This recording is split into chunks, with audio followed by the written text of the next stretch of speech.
that in the beginning I said, I respect Nissan. I like them as a brand, but there's a lot of questionable things they do Oh that yeah. I understand why they struggle as a brand as well. It's the fact that yeah, they struggle as a brand, but with what they can do or who they put in charge, as far as like projects and development, you know they could go far. Like they could definitely go far. It's just a matter of just control at the end of the day. That's the way I look at it. Yeah, I feel like they could I do don't think better they in have that their ducks sense. in a row. Nah.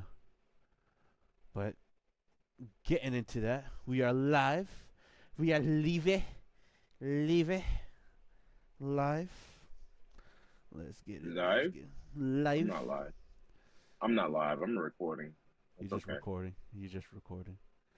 But I'm a recording. I just can't believe that happened to the CEO. I ain't going front, but it's just odd that the fact that Goodbye, Cheetah. I was looking up, this picture, and now I know that fucking he got outed. That's crazy. Goodbye, Cheetah.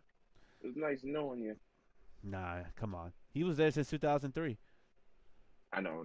I respect him. He was good. He was good. He's seen the he's seen the downfall of Nissan. He's seen when they were past their glory days and wanted to bring them back. But There's only so much you can do. unfortunately, unfortunately, yeah, he didn't read the market right. But without further ado, let's get this intro going. Welcome to the ICE podcast. We are here with Sir Blackie That's right here. I am Sir that's me. Rod. ICE, That's me. ICE, internal combustion engine. What are tariffs, first and foremost? But before we get into that, while there's a possibility that EVs are the future and internal combustion engines could be no more, here we focus on all aspects of the car industry, whether it be powered by battery, gasoline, petrol for the folks over in Europe, or Yep. diesel. While we are biased towards gasoline engines with what has been produced over the years, we can't ignore the fast paced rise of EVs and how they stack up against their fossil fuels counterparts. We're going to take a dive at what's present, what's changing, and what needs to be changed. Also, we will be looking back at relics of the past and how some of that technology is being used today. Come join Yes. us, guys, all the enthusiasts, everyone out there. But first and foremost, what are tariffs? What are tariffs, Blake? What are tariffs? Hmm. What are tariffs? That's a What good are question. what are tariffs? Let's see. Well, tariffs go either way. You know what I mean? Tariffs are basically how do I describe it? Because I mean, you can describe it one way or another way, but it's a tax on imports and goods. But how are they being applied today? Ah, man, it's a little different. So I'm gonna But give the let's just brief. keep it simple. I'm gonna give you the Tariffs, brief yeah, definition, and then you go on. Tariffs are taxes imposed by a government on goods imported from other countries, often used to protect domestic industries, generate revenue, or as a tool in trade negotiation. Now you go. yeah, exactly what you said. So since tariffs are a tax on, the imports and goods and things like that. Hmm. I mean, a lot of these imported cars, and we always hear say in America, if it ain't foreign, it's born. Like you hear some people say that, not everybody. Some people prefer their If it ain't American foreign, cars, it's but boring. That's crazy.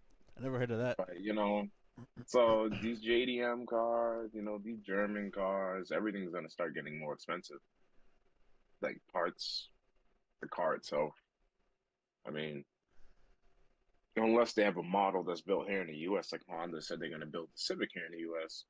I believe Toyota builds the Tundra in the US, the Sequoia. Mm, Nissan used to build the Titan in the US. They built some Armadas in the US. mm, So some of these manufacturers, they build some models. Like Kia builds the Telluride in the US and the Palisade in the US, I believe. And there's a few other models that they build in the US. So it's kind of cool to see. They're not going to worry about those cars having the tariffs unless there's parts and items that they're having shipped over.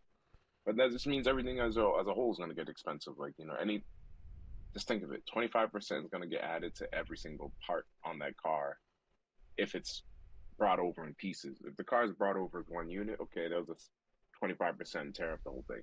mm. What could that mean though for us consumers?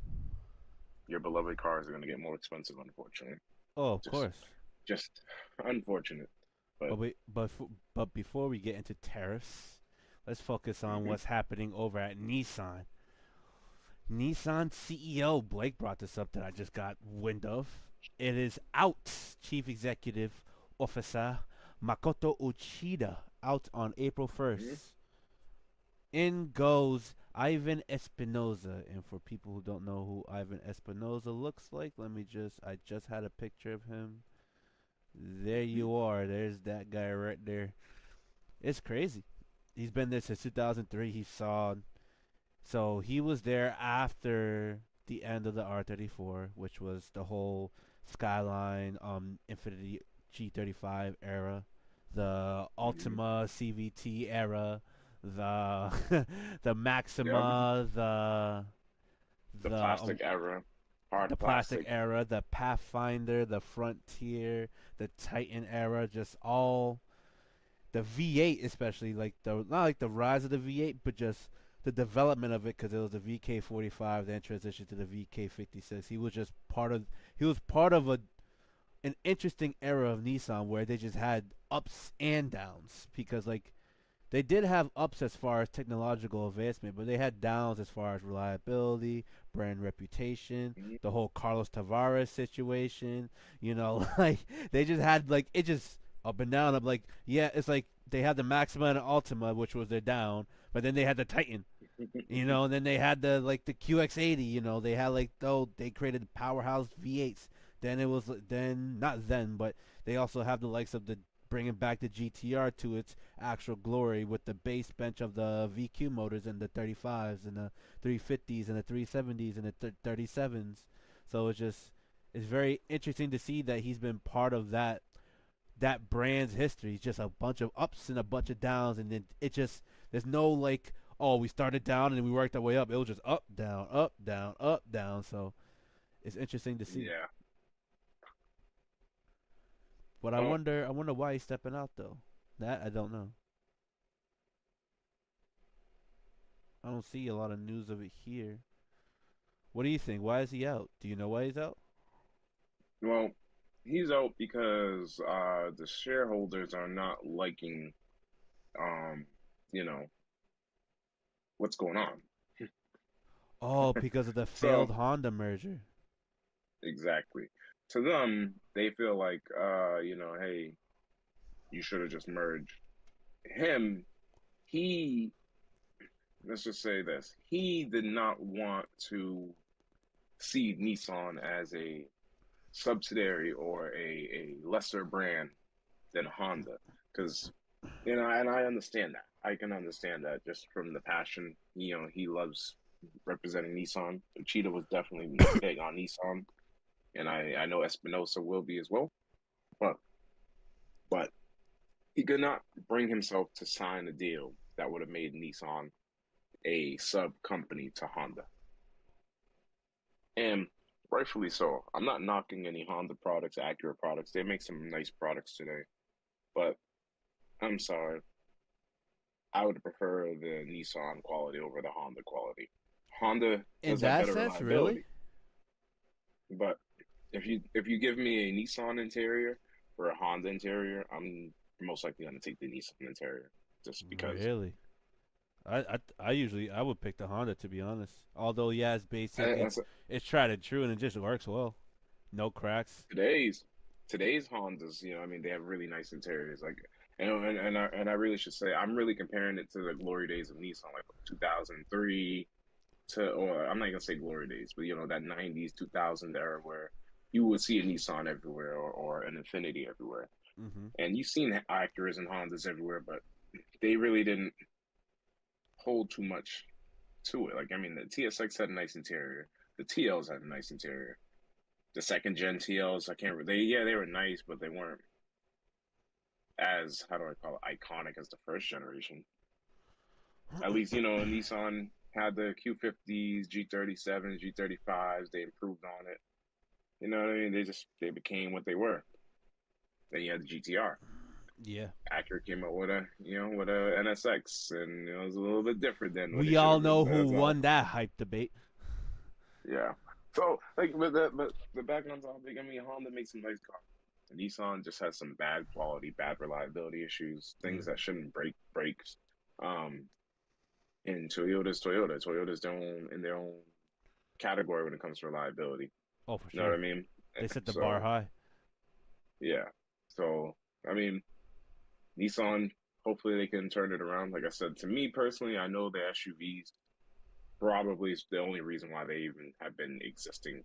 And I say that just solely off the Australian market and the Middle East market. That's like Dubai, those places, because they love their patrols. They Hmm. love trying to get them on two wheels. They love all generation. Doesn't matter what generation, they love it. Um, so that's where their bread and butter was to me. I've always said that was. I used to say that was the highest, most expensive, product in their lineup aside from GTR because GTR is like GTR. They almost don't even, Of like you course. said, they almost don't even put a Nissan badge on it. Nah. But otherwise, that's where all their, I feel like that's where they're putting all their eggs now. They're putting all their eggs in one basket. I don't like when I see brands do that because, they have a whole lineup of cars that they used to sell Hmm. that would be appealing to people today. Like, you got people, they have the Ford Bronco, you got the Jeep Wrangler. Hmm. Okay, you can give us back the Xterra now Oh yeah, and the make big that an SUV actual like. market. I see what you're saying. Okay, I see what Exactly. you're Like you saying. can actually make that, and then now since you know how to make a V6, you've shown us that. Give us a twin turbo V6, and then yeah, guess what? Now you're playing ball just like everybody else, and you're almost playing it Then safe. You what's can now what's the take the same frame VR30 and scale it down. Oh, the VR30 is twin turbo a good V6? V6. Exactly. And then they have the VR35. So from in the new QX80 and Patrol slash Armada. So it's like they have they have this lineup that yeah, they really want to play it safe. They can just start doing what Toyota does. Okay, Toyota has one platform. They call and then it's the basis, and then they scale it out. It's either bigger or smaller. They have a front wheel drive, and then they have a rear wheel drive truck one. Hmm. And I mean, Nissan is doing the same thing. They had the FM platform, which was the front engine midship platform. Yeah. That's what was under the G's and the 370s, 350Zs, and technically the old Skylines was just like, but like now it's updated. So, I mean, they have all the answers. They just keep trying all these new wacky ideas and they wonder why there's no results. I mean, look what the Americans have done. The Americans used to have so many models, and they learned that model saturation is just as bad, and they had to cut a lot of their brands and a lot of the same models. Like you'd get an Oldsmobile or a Buick or a Chevy or a Cadillac, and they would all be the same car, same engine, same everything underneath, just different sheet metal.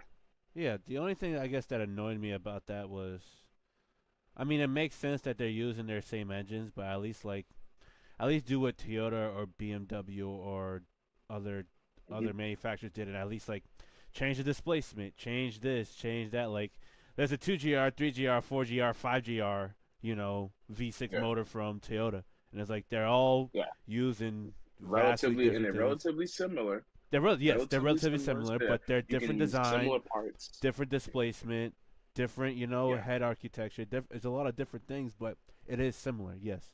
Um, Nissan did that with the VR, although the only port injected VR was the 38. Everything else that was direct injected, open deck block, mono scroll, cast in manifold heads. Like after the VR 38, they just went backwards, in my opinion. Which I don't think they should have called it the VR. I think they should have called it something else. But that's what they're sticking with the should have been called the VR. VQT. Could have should have been called the VQ30T. So hey, guess what? It's not as grand as the VR, Yeah, but it wants to be. yeah, it wants to be. Yeah, and it's like the baby in a sense. It's not even a baby. It's a baby's leg. Um, but I So do what's the letter agree. before R? Um, S? No, Q Q Q Q. They should. VQ. Oh well, never It mind. is Never mind. QRS. But, Call the S. Call the VS. exactly The because all the VS30 VS. DDTT. We would have said, okay, cool. It's not a VR. It's a little bit lower. You Of know, course. and that's kind of what, yeah, that's like a gripe I have with Nissan. And the Americans used to do that. I guess Nissan had a VQ40, Hmm. a VQ35, VQ37, but the VQ40 had nothing in common really with the VQ35 and 37. It was really they called it a VQ. The block was a little bit different, Yes. and so you couldn't even swap heads or do anything like that. At Well, least with a Honda, you get a K. It's a K, aside from the new Ks, but a K was a the K, I think the thing about and the K and why it gets so, although it is the same motor across a lot of their platforms, the fact that it gets so much hype is the fact that there's way too much versatility with that engine. It's like it's almost unfathomable. It is as far as parts availability, yeah, expandability, the amount of just pure raw untapped potential. It does rival the LS in a lot of senses. yeah, It rivals the 4G63. It TJ, rivals the 3S. It rivals the I probably would say 2J RB VR debate. It can rival that to an extent. I wouldn't say fully, yeah. but to an extent. But like they went the whole what is it New World Order of motors came out for the Dodge Caliber SRT4 and the Mitsubishi Evo. They were kind of in that same ballpark, but it's the fact that it went in the Evo. They were like, "What the heck is this?" type of ordeal. So it kind of didn't get the love it deserved, I would say, because you showed me a four cylinder that everybody's making consistently 2,000 horsepower. Obviously, yeah, you got to put some money in it, but I'm just you like, have to put a man, shit ton of money on it. Like getting a mm, what is it, a billet K block and a billet K head. Like, you know how many yeah, people had to spend the amount of yeah, money to get to that level of to get that engineering? level. Like, no one's doing that And with the 4B11T that's in the Evo. If it got I that do type like of you can love, make like five, 600. if it got that type of love like the Honda K series did, it will definitely reach there. That 4G got that type of love. Hell, there's aluminum billet blocks that make 3,000 horsepower. It got that type of love, but the 4B11 did it. If it got that type of love and after an actual support, we'd be talking about the 4B11 in a different manner. It'll definitely be more than better, or if not one of the better greats, even better than the K. But it's the fact that it didn't get that type of love, that type of engineering, that type of like aftermarket support. Because although the VR38 was a Yeah, bespoke motor, the only reason that engine could do 3,000 horsepower is because the name GTR. The only reason why people yeah, even touched the BMW motor was the name of the Supra. I mean, granted, people were already touching BMW motors because of BMW, but yeah, they really touched it when it came to the Supra. So it's just yeah. that's when That's one branding thing. does well. That's for one thing. I'm gonna say has always been my pet peeve because there's a lot of cars, which is why I like these. I would always talk about some of my favorite random best book builds, but that's why I love when people take these random engines, like for example, a Cadillac Northstar V8 that Fair, fair. nobody's touched. So when you look at it, you think basic V8, 300 horsepower, nothing else you can do with it. And then That's fair. meanwhile, someone turbos it, supercharges it, things makes it 600 horsepower, and everything, and you're good to go. So it's like, you know, you just send it aftermarket computer. Problem is, for years, you got all these people. They tell you like you can't put that computer or you can't run this engine in a street car. Well, as we know today, Hmm. thanks to our good old fashioned technology, computers, and OBD2 ports, that is a lie. You can get yourself an aftermarket computer and run that on your car and pass your state's emission laws, permitting that you put the right exhaust, cats, all that stuff, cover everything, cover your bases. Yeah, You're good. So but it's good to see like when people take the engines, like the Vortex 4200 inline six. That I'm gonna call the Maribera slash people are trying to say the American the Doja. It's Maribera. the America. That's American You Doja. can't compare it to the 2J. That's the only problem.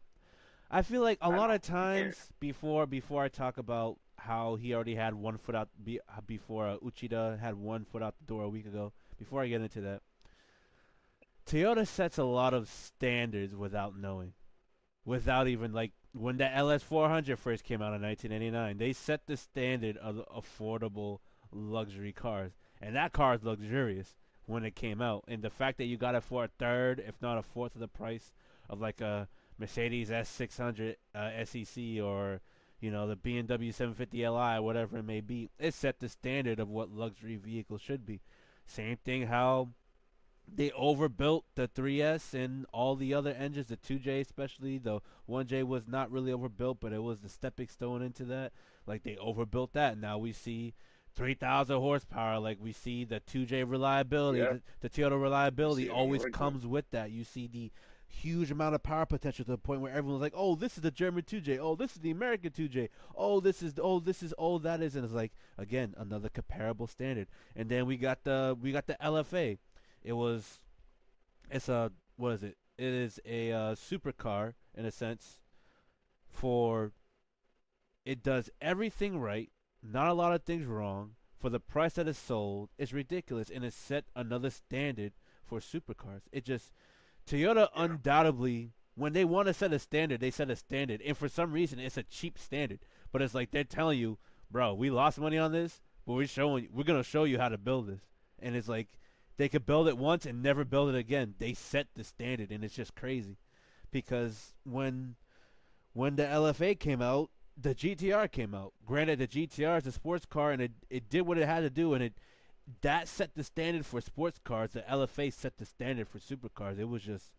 It knocked everything out the park to the point where everything now is getting like carbon bodies. Everyone's getting their more exotic motors. Everything's going like with the most lightest of transmissions and X, Y, and Z. But it's like it would have been like that if it weren't for Toyota. Not saying they're the sole reason why we got these cars today, but they are a contributing factor to competition. And when they brew that type of okay. competition, you want to one up the next guy, and that's to me they've always set that bar. But Yeah, that's true. That is true.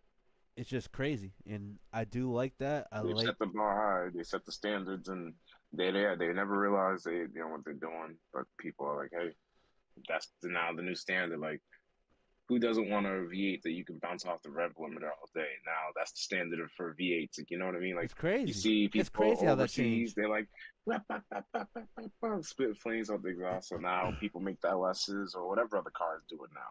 Before, you would see people they do it, but they might be a little scared with the LS. Now they're like, man, it better do it. But like a Lexus V8, a Toyota V8, the one UZ Yeah, versus but a it's LS, not even will do just that all Toyota. day. It's not even Toyota. The VK45 is a good example. The Honda Yeah, V6, the Honda V6 is that rev to 9,000 RPM. Hell, the yeah, F22, F20 motors that rev to 9,000 RPM, and the Honda S2000s. Like these Japanese motors set the standards. Like a lot of them did. There's certain cars that set a standard for how you build a car, but a lot yeah, more than enough Japanese engines have set the standards of just pure yeah. engineering. Like you'll be more than scared to rev out an LS than you would a Honda K motor because Yeah, it's just all day. built to rev versus an LS where you Exactly. could try to rev it and then for some reason you starve it of oil. Like Exactly. It's amazing to see what the Japanese can do in terms of reliability, engineering. Like, it's not just oh they just engineered a masterpiece. No, they engineered a reliable masterpiece generally, and it's a performing engine. Like yeah, they might come in some smaller cars, yeah, but 9 times out of 10 they built it with performance in mind. of They're like, course. hey, we need this car to perform well. Yes, it's a small econo car, but we need it to have enough power to be zippy in traffic. They're not like, oh, we need to kill it with power like the Because Americans, because the thing about it is if if a lot of these engines, granted, a lot of these engines are now open deck, but if a lot of these engines weren't an Yeah, open deck, engine block design, they're more likely a rod and piston away from revving high.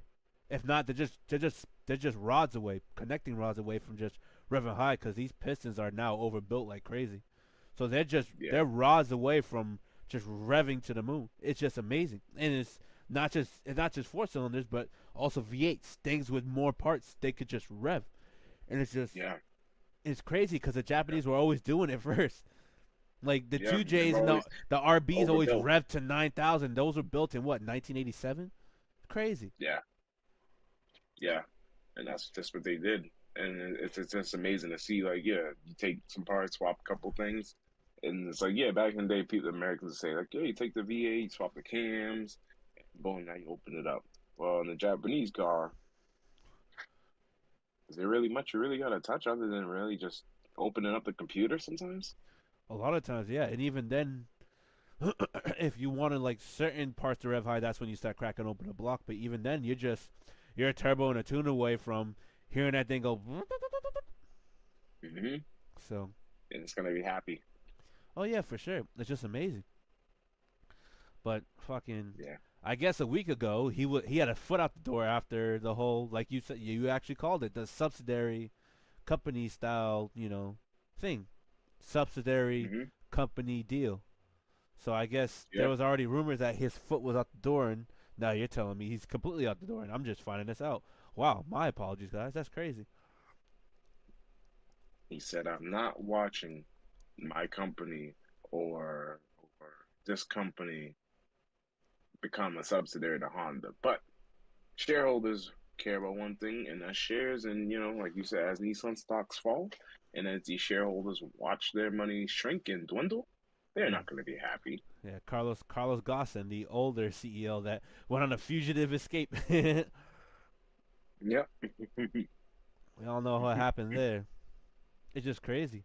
He did. Yes, I get it. It's more of a prideful tactic, but that kind of costs you your position. But at least he stood on what he believed in. So like I'll give him credit. I'll give him credit for that. He stood on what he believed in. He didn't want to see the company becomes a subsidiary. That wasn't his intention to bring the company to those type of steps. But at the same time, he knows that isn't Nissan, and if that cost him his position, as long as he had no regrets for it, I respect it. Yeah, and that's the only reason why I kind of respect his outlook, his approach on it, because it was like he said, you know what? Listen, I understand you guys wanted this merger, but it's not happening. Yeah, but now You know, now that hit, it needs, I guess the merger still might be up for debate after this move, because I guess they're still working on it. They're just kicking him out the door at the same time. yeah, because it's I've learned something in business a while ago, and this is good information. I like to share information that I learn from people. Mm. But like they say in business, if one person says no, no is always going to oversee the yes. Like, we played the game rock, paper, scissors. Of You course. know, paper covers rock, but scissors cuts paper. So, but no is always going to oversee yes. So all it takes in business is one person to say no, and that's it. So you can have, doesn't matter if you have two people, three people, four people, but one no is enough to overpower three yeses sometimes, or four yeses, depending on the situation. It depends on where that no's So coming from. yeah, exactly. It depends on where the no's coming from, and if people just want to say majority rules. But usually, nine times out of ten, Mm. they always try to say, okay, well, this person says no, we got to respect that no. So I feel like he wanted, he's a CEO. He said not happening, and yeah, didn't happen. Yeah, cost him his With him position out, though. with them out, yeah, but with him out, and that's why I laughed the other week. You pointed out the article where they were like basically, well, was it Dodge or was it Nissan that was basically telling everybody their CEO's budget? No, that was Dodge. I'm getting that Those confused. Dodge, yeah. So, That was but the whole Tavares, Kuniskis situation. yes, yes. So I'm just wondering now. We'll see how Nissan. You know, we'll see what happens. Because the thing is, what annoys me with Nissan, and I know you didn't agree when I say this, but I'm always gonna say it. Out of all the brands, just I like we just using the Germans as the basis right now. You have Mercedes, and then you have Toyota because Hmm. in terms of reliability, luxury, because sometimes you can get a nicer BMW or a nicer Audi than a Mercedes, especially nowadays. But you know, you want the epitome of everything. Those are the brands you get. They're the staple. So for America, that would be Chevy, kind of, because Ford's always notorious for dying. Even though I almost want to say Ford, but that would be Chevy Cadillac because they produce good luxury products. Cadillac. You want your regular, more sedate car lineup that just does a job the car for, I mean, that's really Toyota, and again, but like I'm not. This is really messed up. Toyota could really win every category for this. But anyways, you want the car that's just more normal, not as reliable, but it works. You get the Ford, or you get the Audi. Let's see which You know what I American mean? brand Or triumphs first. you get the Buick is the first. Nissan. Buick is the first American brand that stacks up of reliability, although they're in 11th place. You The know why they next stack one, up reliability now? the second American brand is Ford. You want to know why Buick stacks up reliability now? Why is that? Because Buick has like two or three cars. They're all four cylinders now, and they're having a killing in China. So Let me all their see. cars now are like Oh no, they have tiny, two cars. Japanese looking. Yeah, The the Envision and Envision, Encore GX. Encore, and look how tiny both those cars are. The Ford has a lot more models, and the fact that they're second to Buick is not bad. The Mustang, the Well, Escape, the Ford. Maverick, Maverick Hybrid, Explorer, Bronco Sport, Bronco, Mustang Mach-E, Well, Ford F-150, the give Lightning, you the got to give Escape. Ford their cookies. You got to give Ford their cookies because you know why? They've improved on all those engines. Like for when they come out, Ford is notorious. Yeah, the first generation or first iteration of that motor Mm-hmm. might be dog water, Of might be course, garbage. of course. But if they improve on it, 9 times out of 10 they do fix the issues. It is annoying because if you're one of those people who like to buy their cars new, Mm-hmm. you have to suffer. Like Of I course. watched people suffer with the Lincoln Aviator came out. It was the return of the Aviator, the most luxurious Lincoln SUV. You know, blah blah blah blah blah, sliding right below the Navigator again. A whole bunch of electrical issues, not drivetrain, just electrical issues. So it's like they make really good products. Just sometimes they have some really dumb issues. So uh, like I said, I'm just gonna say Ford and Honda are more akin because they have some good motors, good performance. Uh-huh. They're like regular cars, and then like Lincoln and Acura, all that. Yeah, and then and Audi, Volkswagen. Volkswagen's like a normal car, but you got Audi to be luxurious. Then you got the you know Dodge and BMW, and then Nissan, Infinity, or Dodge, Chrysler, which I can't really say Chrysler. Chrysler barely has anything. But anyways, these brands, the BMW's a lot more reliable than they used to be, so it's kind of a shame to put them in this category. But before, yeah, you could say they weren't as reliable, but they performed well when they ran. You loved those cars. You loved it because they ran really good. And I know a lot of older heads, people when they're like, "Yo, the Nissan Maxima." Back then, you bought a Maxima. If you wanted a four-door sports car for your family, you bought a Nissan Maxima. You Mm. wanted the Camry for reliability because you know it's gonna take you everywhere, but you wanted that little extra sporty edge, that little bit extra. You bought a Maxima. Right? So Or here you we would go all go. the way up to Acura Legend. Since we're already in the topic of reliability, this report was done, the JD Power Associates report, because we know how reliable JD Powers is. Obviously, like that's Yeah, besides okay. a couple others, that's probably the big field of study. This was unfortunately published February 8th, so it's probably of 2023 standards. We haven't got a new list yet, Okay. but the list goes in the golden standard, Lexus and Toyota, not surprised, with 135 and 147 fewer problems per 100 vehicles. Then right Not after the surprised. 147, it goes right to the blue standards, which is just regular bullshit. So Buick is actually third, Chevy in fourth, Mini in fifth, Porsche in sixth, Mazda in seventh, Kia in eighth, BMW in ninth, and Dodge in Kia 10th. is above And BMW. Dodge in 10th, tied with Jeep in 10th. So Dodge and Jeep are battling it out for 10th. They're the same thing. But the average is 190. Dodge and Jeep just made the average at 190. The study average. So the average problems per 100 vehicles is 190, and they just made that mark to be above that average by the same number.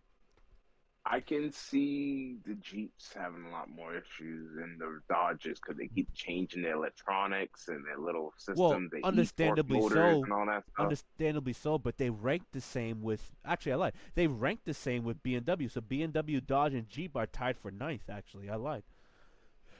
They're all just as reliable to each other because they all just passed the study average of 190, and they all rank 190.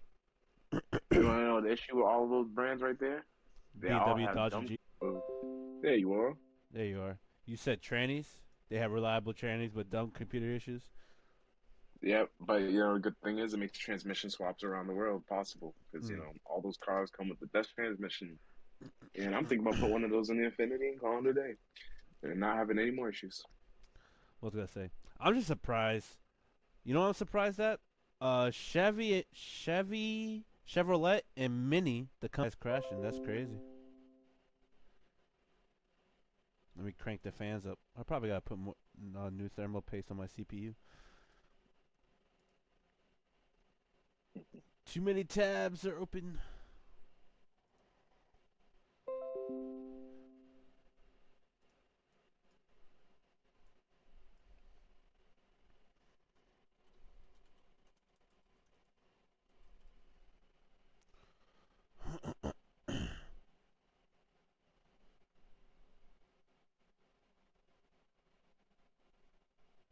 All right, we're good now, right?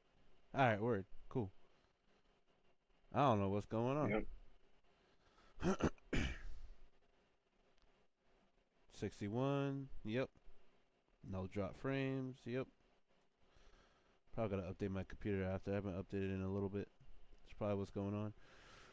But yeah, no, it's interesting to see the standings here, and then Cadillac's right under the study average at 196, along with Hyundai, Subaru, Nissan, Genesis, Ram, GMC, Honda, Acura, Mercedes, Benz, Infiniti, Ford, Volvo, Lincoln, Volkswagen, Land Rover, Audi, and Chrysler at the very bottom. Am I really shocked? Yeah. 2024's 2024 U.S. vehicle dependable study, the most dependable model, Porsche 718. Guys, get yourself a Cayman. Get yourself a Cayman. Yep. Kind of makes sense. the top three models, That's pretty the reliable. the top three models per segment, the highest ranking compact car, Toyota Corolla, along with Honda Civic and Toyota Prius. Compact premium car, highest rank is the Lexus IS, BMW 4 Series in second, BMW 3rd Series in third. The best mid-size car, highest ranked Toyota Camry, second is Chevy Malibu, third is Hyundai Sonata. The best mid-size premium car, Lexus ES, and that's all. Premium sports car, highest ranked Porsche 718, and then Chevy Corvette in second. So other than being toppled by Toyota Lexus, at least because we don't really have a sporty car as of right now, the Porsche 718 takes the cake. The the vehicle dependable study though. Let's see. Top three models per segment. Compact premium SUV, Lexus NX. Cadillac XT4 second. Porsche Macan third. Midsize SUV, highest ranked Toyota 4Runner. One's not surprised. Jeep Grand Cherokee in second. Toyota Venza in third. Small premium SUV. Wow, BMW X1. Someone's finally doing something. Volvo XC40 in second. Highest ranked compact SUV, Chevy Equinox with the Buick Envision in second and Toyota RAV4 in third. Wow, we actually got beat. Large SUV, Chevy Tahoe. Small SUV, Buick Encore, Toyota CHR, and Chevy Trax in third. Midsize SUV, Lexus RX, Lexus GX, not surprised. Midsize SUV, Chevy Traverse, Buick Enclave, and Toyota Highlander for midsize SUV. Midsize premium SUV, the BMW X6, Porsche Cayenne, and BMW X5. And now let's get to your Oh. segment, which is the pickup trucks.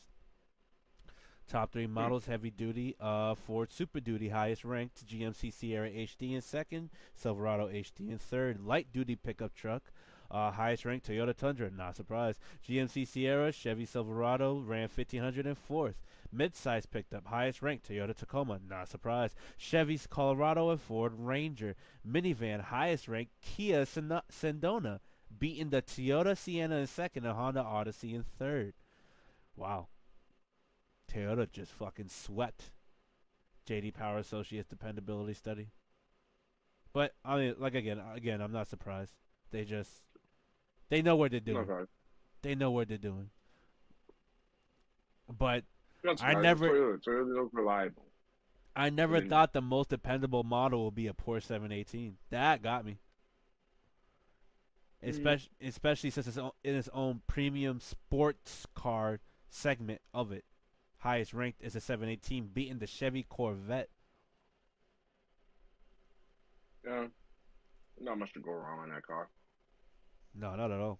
I mean, I Not forget at what they all. come with for a base engine. I think Reliability. it's a four-cylinder. Uh, no, it's a six. Some of them could be a six. I don't know if they built the four. I don't think they built the four cylinder for 718 Ford sports car. Okay. But what was I gonna say? Let me just plug this Mm-hmm. in to charge my mouse. What am I doing to my mouse? There you go. Charge. So, speaking of Nissan, speaking of dependability, reliability, R34 GTR definitely one of the most reliable inline sixes ever to be bespoke the earth. But at the same time, it could be facing it could be facing Mm-hmm. a more expensive tax, let's say, because of the tariffs. And what are tariffs? We just talked about tariffs. We're gonna go right back into tariffs after the whole Nissan snafu. But for Yep. people who want to import their cars, it's gonna get a little more hectic as far as prices go, especially with a 25% tariff. Let's say these GTRs come in at what imported $134,000, something like that. Times that by 1.25, we are looking at a 40 grand markup. No, 30, yeah, just about 35 grand markup. Let's say. Mm-hmm. Let me see. I could be wrong. Let's say 135 Well, let's make it easier. If it's $100,000 GTR, 25%, you're getting taxed 25%. So minus you're getting 135.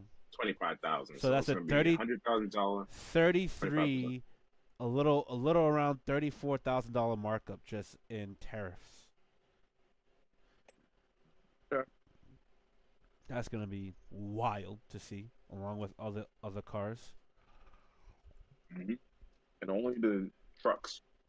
So the tiny Kai trucks or any Japanese truck that's imported over here. Yes, that includes the Forerunner, Tacoma, Yeah, of course. Nissan Patrol, any of those trucks. But they say that Land passenger cars Cruiser. get a They have the chicken 2.5% thing. tax. Yep, Yeah, and the trucks get the 25% already. yeah.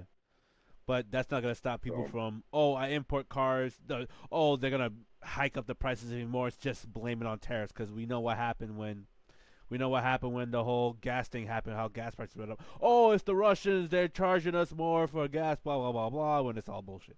They just want more money. So I wouldn't be surprised for people who are importing cars for other people and saying and charging a ridiculous amount of money and they're asking why. Oh, it's tariffs. Oh, it's tariffs. Trump's making us pay tariffs. La la la la la. mhm. It even says one of the bulletins those importing expensive collectibles such as the R34 Nissan GTR could face tens of thousands in extras of costs, which I would not be surprised, and I'm not gonna try to import one anytime soon. As much as I want one, it's just I love the GTR. It is too much money for what it is now, and now that the whole, I wouldn't be surprised. Let's say if I actually finally got the money to get one of these, and they'd be like, "Well, the tariffs brought it up, so now they're 200 grand." Like, at that point, if I had 200 grand, I'm buying a Lambo. Nah, I'm not buying a GTR. That's ridiculous. Exactly. Well, remember, Nissan did say they were going to open up a factory that was going to repurpose and refresh your GTR. I wonder if that's still going to happen. It's true, but then you run into the whole import BS again. It's all right. By that time, you'll spend $400,000. You have a brand new R34. Yeah, I'd rather pay for the R35, unfortunately. That's why I've already made up my mind. R35 it is for me. But what do you think though? Like, why? Like, it's not just the R34 GTR. It's, let's say, right hand drive Toyota Supra, some nice relic Evos, the World Rally winning 22B STI. Like, there's a lot more cars than just the R34. Like, Well, why throw this on them? so, well, here's the thing. We just gotta hope that since Japan has always been one of our allies, and that they really haven't done anything. I want to say against us market wise. Mm, So, in all honesty, we could just hope that they don't put a 25% tariff on Japanese cars. We do know that, yes, if they have any parts that are coming from China or any one of those places that we are imposing tariffs on, like Mexico. mm-hmm. So that'll make it tough. But hopefully they leave it as it is and they don't really add a 25% tariff on it. Because I know it might make these cars more expensive. And it's just because now, if they're coming in through Canada or Mexico, or and then if they're not getting shipped directly to the U.S., which fortunately, since we're getting a lot more enemies, not to make it political, it's looking more likely the case. Well, then, Just gonna, what I got to about the put some money up aside. what about the cars in Europe? Like, let's say I want an E46 M3 CSL that we never got in the U.S. How's the German tariffs gonna happen? Or like, let's say I found that car in the UK. How is since we're a big ally with them? Like, how's that gonna happen? Or like, let's say just any like, let's say I want like what is it? A Ferrari 360 Modena GT, which they only built in Italy. Let's say, like, how am I? See We're what I'm gonna have to saying? see. We're gonna have to see if, if, if all these other countries get hit with a 25% tariff. Because it's not just If Japan. not, well, that's the thing. That's what I mean. We have to see what countries get hit, and then it's really gonna be those are the cars that you can get. Because I mean, the problem is a lot of these cars, people, it was cheaper for them to import them into Canada first or Mm-hmm. Mexico. Because I Mm-hmm. mean, let's just be real. You just pay somebody off, cars in. They're like, yep, cars in. Versus the U.S., there's more of a system. And they want their money. They want their tax dollars. So people are just gonna have to find other ways to get creative about importing these cars. I mean, unfortunately, you might have to import the car just to cut it up. Maybe cut up the car and cut it in half, and then hey, the car is here. It's just parts, Yeah, and, but then you and gotta then mark the you value significantly lower. but then you gotta be a Then now pretty you good got to piece it back fabricator at together. that point, Yeah, or you just find a shell. exactly. It's not gonna make it easy. It just sucks. It just. I mean, I get it. I get what he's trying to do, but history shows the last time we did a tariff system like this back in the 30s, we faced a thing called the Great Depression, and that failed significantly, as history showed. So Yep. I don't know how these new tariffs are gonna work. I hope we don't run into the same situation. If we somehow do, that is bonkers and ridiculous. We gotta get out of it pronto. Um, Yeah. but as far as cars go, I just think it's stupid. Like, it's a whole car. You're not buying parts. Like, is a car a Yeah. good or is it more of a tool, a necessity? Both. Okay, you're one of those guys. It's a tool because replaces a horse, and it's also a necessity because I mean that's people need transportation because not everywhere has public transportation, but also it's a good because they get to make it and make money, and just like we see our car manufacturers do all the time, they build us a car and that's what you get. Chicken So, tax right here, like you just said. Chicken tax legislation. The tiny key trucks gonna hit that motherfucker. It's yep, just crazy, man. It's just crazy. What about Australia then? U.S. market for JDM cars dries up. Many of them instead end up in Australia and New Zealand, both of which are already a paradise for JDM they cars. love it. Of They course, love they love those cars. They love V8s and they love the real legendary Japanese cars. hell, PRP product like Platinum Racing products, like they built their whole brand off the R34, off the RB, like the 3 liter, Yeah, the 3.6. Like it's ridiculous. It's crazy. They made a 3.6 RB. Wild. damn, damn. That's a lot more That's a displacement than whole what it was. liter. That's a whole liter on top of the factory Yeah, displacement. wow. That thing's quite strange. Hey, if they And it riled, I'm probably here makes for some great party. power. Yep. But it's That's why I not do want to go to Australia. because it's not just finding what is it, getting other cars and manufacturers markets. Let's say like the GTR, BMW M3 CSL, like other cars like that, like Modenas, whatever it may be. A lot of the American, a lot of the American brands that Hmm. use a lot of outsourced parts are going to be facing the same issue too, like for stockpiling parts, tell suppliers to keep shipping amid tariffs, like stuff like that, because everyone's getting hit with tariffs. So it's not just us importing our dream cars. It's manufacturing processes all around the world because they're trying to keep, the You know. domestic businesses up and going and blah, blah, blah. There's just, with the U.S. Mexico Canada agreement reassessing cross border operations to tell suppliers to keep shipping under existing contract terms as it weighs the impact of tariffs. Like, come on, man. Holy shit. Hmm. Yeah, Anywho, speaking of Ford, it's a mess. It's a mess. it is a mess, but you know what? Speaking of Ford, Ford's heritage fleet of historic vehicles. Hmm. Oh man, I think this is in is this in Detroit? I believe Let's see. Might be. because they have some cool cars here. It's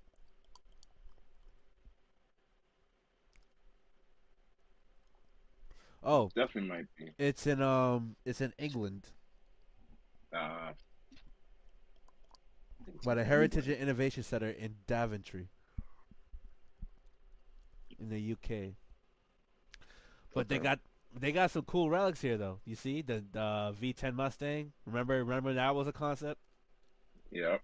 to rival the Viper. Yep.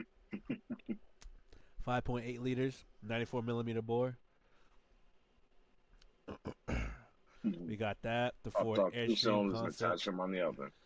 Hell, I mean that's anyone that builds a V10, they just get lazy and grab their V8 design and just go. That's it. Yep. But we got that. The Ford Airstream concept. The first gen Ranger EVs. I don't know if anyone that knows that when Ford's like supposedly new to the EV, but they were actually doing it during the first gen Ranger days. So it was just quite So was interesting. Chevy. Chevy Yeah, beat them though yeah, true. with But the S10. I'm not saying they didn't. I'm just saying Ford people didn't like the fact that Ford is doing that, but it's not like they don't have history of doing it. Hmm. But then we got the Ford Exactly. GT Mark II, which is a GT, their Group 2 racing concept. So this is more comparable to like the McLaren MC20 GT2, which is pretty nice to see that they have over here. Probably one of your favorites, the Lincoln C concept. Oh yeah. The, Yeah. Mm, he said, kind of mm, shaped weird. "Yeah, you like weird shit cars, so I figured Like the Mark 8. it I was a like the you Mark thing." V concept. I hope they have. It has an EcoBoost 1.6 liter four cylinder, going up to 43 miles a gallon. Yeah. He said, "Yeah, no." The Ford Bronco concept, the SVT Mustang Cobra R, 5.4 liter V8. The Ford Ranger Lightning Bolt. That's when they stuffed the Ford Lightning engine into a Ranger Hmm. with the lightning wheels and shit, which is pretty cool. The 427 concept, which basically looked like a stretched Taurus. Fusion thingy. Yeah, the Interceptor concept. There was just a bunch of other cars. It was just neat. I was looking at the photos. I was like, damn, this one, the Ranger, that would be nice to have. And then probably the Bronco, the GT Mark II, obviously, but I highly doubt I could be able to afford it. And then the Mustang V10, the one car, the one literally they built this on one car and that's it. This is the only car that has it, which is crazy. No. To the point where they had two separate basically ECUs or processors to control a five-cylinder bank. Yeah, which is what most people did back then. Funny. No computing power. Yeah, very little, but hey, what you gonna do? What you gonna do? Got to work with what you got. uh, BMW. No, I'm not gonna cover that because we're covering tariffs well enough. But let's just say BMW is getting hit with tariffs through May 1st. So there's that. Let's see here. Not surprised. And talk to your point, since we're gonna keep it a little American here. They're bringing back the Hemi and the Ram, the 1500 Hmm. TRX. I told you to bring back the Hemi. Well, we talked about this before. Yep. I just don't see them. What is it? Putting the inline six there. I don't like it. But hey, Eh, inline six creates competition for the EcoBoost. Perfect. but it's shown here. Powered not by a blown V8, but a twin turbo inline six, making 540 horsepower. While slower than a T-Rex, the RHO is still very quick, and the lighter engine improves the beast handling feel considerably, which Yeah. is understandably true. I get that. My only thing is, if you're worried about that, build a different V8. But so what Mm, happens when you build an iron block V8. What else is here? Let's see. The email reports that Stellantis officials confirmed the 5.7 liter V8 Hemi will return to the Ram 1500 truck lineup soon. On top of that, there is a reported return of the TRX model with even more power this time, so it's not clear if its unique supercharged 6.2 liter Hemi will return or something else. The TRX was effectively replaced by the Ram 1500 RHO for 2025. And we all know what that so is powered by. Mm. that's easy to say. What? They can't just give us another Hellcat. It's not going to be a 6.2. It's probably going to be a 6.4 or a 6.7. Or, you know what I mean? Something different displacement. Look, You know what I mean? all I'm saying is if they're worried about weight, all aluminum, small displacement, twin turbo V8. That's all I'm saying. See, I don't know. Dodge isn't really about small displacement. They've always been about big, you know, big. Well, Like make it all even date aluminum. back to the 90s. They had the Make it 5.2, 5.9s. all right. I'll say this: make a variant of the M156 from Mercedes. I mean, they could, but that's copying. 6.2 liters, dual overhead That's cam. literally copying homework, and then they don't have the rights. And Mercedes, who knows what Look what Mercedes might Chevy's do? doing. But they can listen. Uh, it's a good idea, an idea, but they probably could do it. I'm not gonna lie, they But I say probably could Chevy do it. didn't get the rights from Ferrari to borrow their design. They just bought a couple of their cars and based the C8 Corvette off it. Dodge could do that, but I think it's gonna be a different displacement. I was gonna say at first, I was like, what do you think they're gonna do? Just make the Hemi Nah, aluminum, just build or another will it have to shrink? 6.2 liter. You know, Can't be not a Hemi, 6.2. not a Hemi, a dual overhead cam. Do another It needs to be 6.2, bigger. do another 6.2, and just twin turbo it. It's either gonna be bigger or it's gonna be a smaller and make more power. I'm telling you, 6.2. They're either gonna Copy make Mercedes new. homework, make it better, and twin turbo it. They're either gonna do this because they had the Put some 4.7. fat turbos on that. They had the 4.7 back in the day, which I guess by engineering standards had a lot of race goodies. It makes a good like Mm-hmm. revving free motor, just Of not course. reliable if you overheat it once or stretch your timing chain Nope. or don't change the oil. Mm-hmm. So, but other than that, yeah, it's a good engine, a good V8 to wind out. Hell, it probably sounds just as good bouncing off the limiter as a LS or a UZ. Pop, But pop, pop, pop, pop. but um, I feel like Dodge will give us something like that, like a new overhead cam engine like that makes some power. And guess what? Then Guess like you said, you can probably gonna be redo a 5.7. 6.2. You could be like, you could pull it off like this. This is this is our engineering team going all out while keeping the same displacement of of the infamous Hellcat engine. There you go. There's your sales pitch right there. He was like, we're gonna do 6.2. We made it lighter. We went dual overhead cam so it breathed better, and we did twin big boy Garrett turbos, baby, and we're making 1500 Not horsepower. American enough. It is American. They have supercharger. No, no, no, no, no, no, no, no, no. Supercharger days are long. Like no, you know what? I want to say they're long and gone. Although supercharging They're fun. is fun, it is one of the safe, I would say, safe ways of creating boost without cracking Hmm. open a block, especially if you're like doing like a Nashi aspirator motor and you're throwing a blower on it or whatever it may be. Without cracking a Hmm. block, I always try to tell everyone If you don't want to crack over the block, if you want to make a little bit of power, just supercharge it. You don't have to do much. Just put a blower on it and just keep the tune light. You know, put so much pounds of boost on it, and you will have fun. You know, that's why everyone who has a Hellcat just thinks of it as a toy. It's just a fun little burnout toy. That's all it is.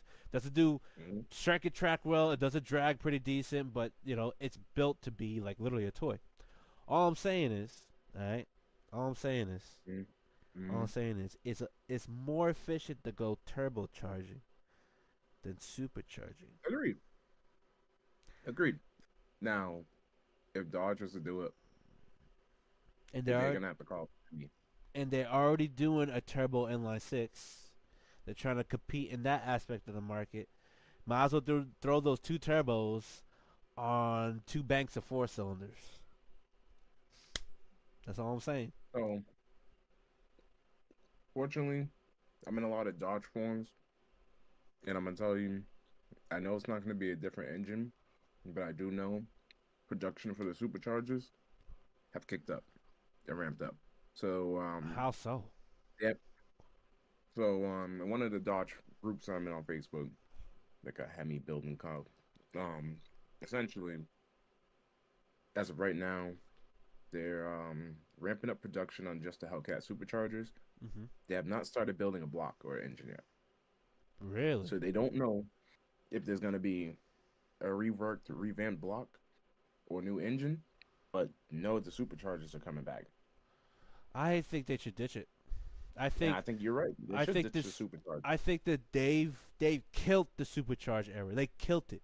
Like, not saying supercharger isn't it. It's the fact that they did it and We know it's they did it so well. Like, mm, you couldn't. It was one of those things where it's almost synonymous. When you think supercharger, you think Hellcat. It's like now um, that's a thing. You know what I'm saying? And yeah. it's Before it crazy used to to be think about Cobra, Cobra. it used to be Terminator. Now But it's like but the Hellcat. Terminator was back then. We're talking about now. They literally like Mm-hmm. when you think supercharged, you think Hellcat. You're like like that's all you think of Mm-hmm. is Hellcat. Like you don't think And of that like means it's a a good s- sounding supercharger, you don't not think like of a L67 you don't think of GM. like let's say a small block Chevy in an old like 56 Impala with a big tri blower with a tri blade on it. You don't think of that anymore. Like every You time think of a W body. you like You think of an Impala. You although think it of is an Impala or Buick Regal yeah, but you with the supercharged V6. although it is a fan favorite amongst people who are really hardcore enthusiasts of that era, when you think supercharger, you think Hellcat, you think Demon, you think Red Eye, you Yeah. think all this other BS that comes with a supercharger. They killed it. Don't get me wrong. Now they should go beyond and slap a couple of turbos. Mm. Leave the supercharger. Add the turbos after No, we're for not twin best of both charger. worlds. We're not twin charger. Everybody loves twin charging Hellcats now. Too much weight. They don't care. They're already boats. So the There more were power, like better. there were like what did they say here? The RHO is still very quick, and the lighter engine improves the beast's handling feel considerably. So, Mm-hmm. twin turbo, all aluminum V8. Nope. RHO is your light model. Uh. Let me see. RHO is your EcoBoost. Mm-hmm. The Hemi's gonna come back, but The dry it's a big. weight of the M156 6.3 liter, which is actually 6.2 V8 engine, is 460 pounds. Let's see what the Hellcat engine weighs. Like 550, 560. There's no way it weighs 326 pounds. An Mm-hmm. iron block weight? Yeah, okay. Sounds like supercharger. Ah, there you go. 875 pounds. Huh? By Yeah, Carl supercharger heavy. Customs, Scott Diggy Parts Center. Yeah, supercharger heavy.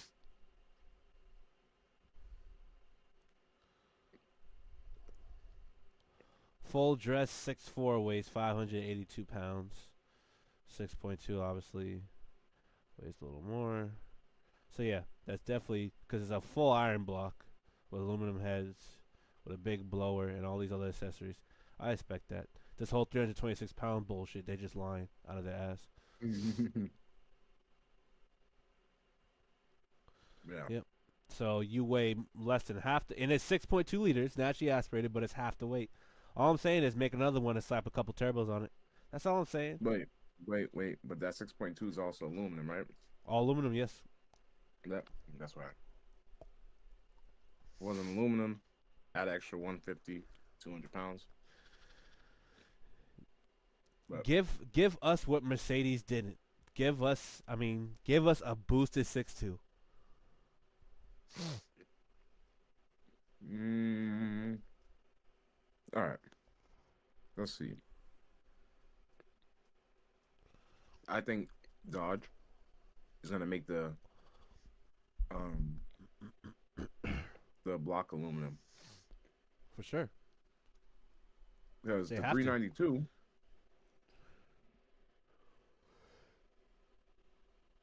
is cast iron as well, right? I believe Hmm. all their blocks are cast.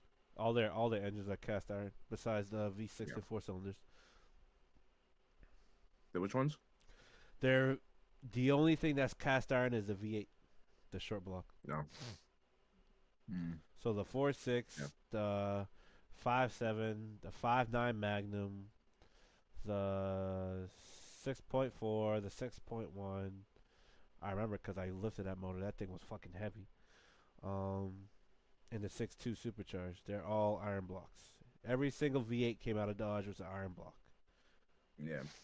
So let's see. How much is a aluminum block? And how much does it weigh? Save 70 pounds for a 6'1" or 6'4" block. Hmm. That's not enough weight for me. 6.1 or 6.4 block? What do you mean? Now I was looking at high horse performance. They have an aluminum block, Gen 3 performance 6.1 base bore 4.050 bore aluminum solid hemi engine block. Well, I want is that like a 8,000 billet engine though?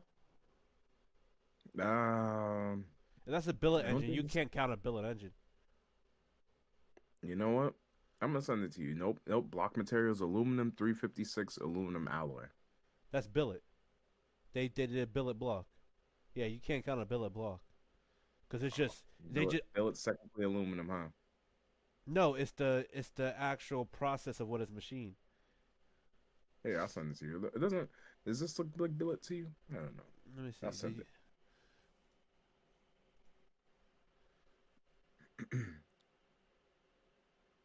Doesn't look like billet. But it does have six. It has three main caps and a 6-bolt billet, and the front and rear main caps are 4-bolt billet. So it has billet and main caps.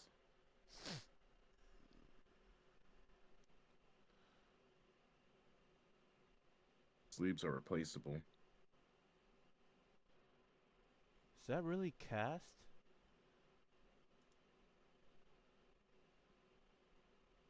I guess it's interesting looking aluminum block. Doesn't look as It shiny as looks billet. like cast. It might be cast. Wow. Someone did a cast hemi. This is your ballpark, man. Oh, they do have a billet one though. I see what you. I do see it, and it's double the cost. And let's see how much weight savings you get. I don't think you Oh, get a what is lot it? because they pack more aluminum in there. Well, they don't Yeah, pack I more can say aluminum. I They don't just see it. machine less. And so the application is tested for up to 2,500 horsepower. Billet block $14,000. 14.2. Good to know. There's the go. There's the billet one. Oh, that's nice to know. So in case if I want to go aluminum, I don't have to worry anymore about like, hey, I destroyed my block. I can just go with one of these and just Yeah, call it a day. the cast version. Yeah, Hmm. aluminum solid hemi engine block. I've been thinking about it. I've been thinking about a 5.7 base, just like how people treat the 5.3s or the 4.8s and they just boost it to the moon. Mm-hmm. Been thinking about getting a 5.7 and sleeving it like you said. and literally just seeing what it can do. Because there was a few people that I watched during the pandemic that like Richard Holdner and a few others where they did the whole ring gap test or, and they took a 5.7 junkyard motor like you would do with Chevy. Mm-hmm. Don't do anything into it. Just throw a turbo on it and see what it does. And, they made 700, I think what, 600, 700 horsepower, 600 on like 7 psi. Like 10 psi, they made like 800, and then like 12, 14 psi, they made like 1,000. So it's like it That's was not bad. impressive. So like, but for reliability, which is why you taught me a lot about that. You're like, you don't just do it because yeah, you can make the power, but do you really want to be driving a ticking time bomb? One day you go to start it up, kaboom, or hey, you can make that nice pull, and then no. But another 6.1 base motor would be nice to get. Actually, I'd make it a 6.4, just to be honest. I'd do a 6.4 base build, but with 6.1 or a Hellcat style pistons, so the rings aren't sitting too high. Just do a 7.2 HHP racing. I saw that. That That's 7.2. wild. Now I'm scared about that because I heard those blocks are really just good uh for um for naturally aspirated builds, but Yeah, I'm pretty you don't want to sure the boost right that. tuner, huh? You don't want to boost that for sure. Yeah, I'm pretty sure with the right tuner, you might be able to figure something out. 7.4 liter, 449 CI aluminum stroker Ford short block. Let's see here. Let's do this. Aluminum. Available for all naturally aspirated, supercharged, and turbocharged or nitrous injected vehicles. They are designed to easily handle over 800 horsepower without upgrades.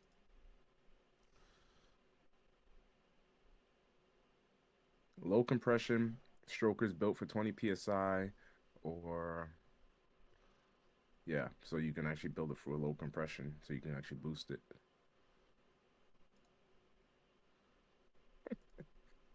Well, I know what I'll get if I have spare $20,000. What's that? A nice 7.4 liter Hemi.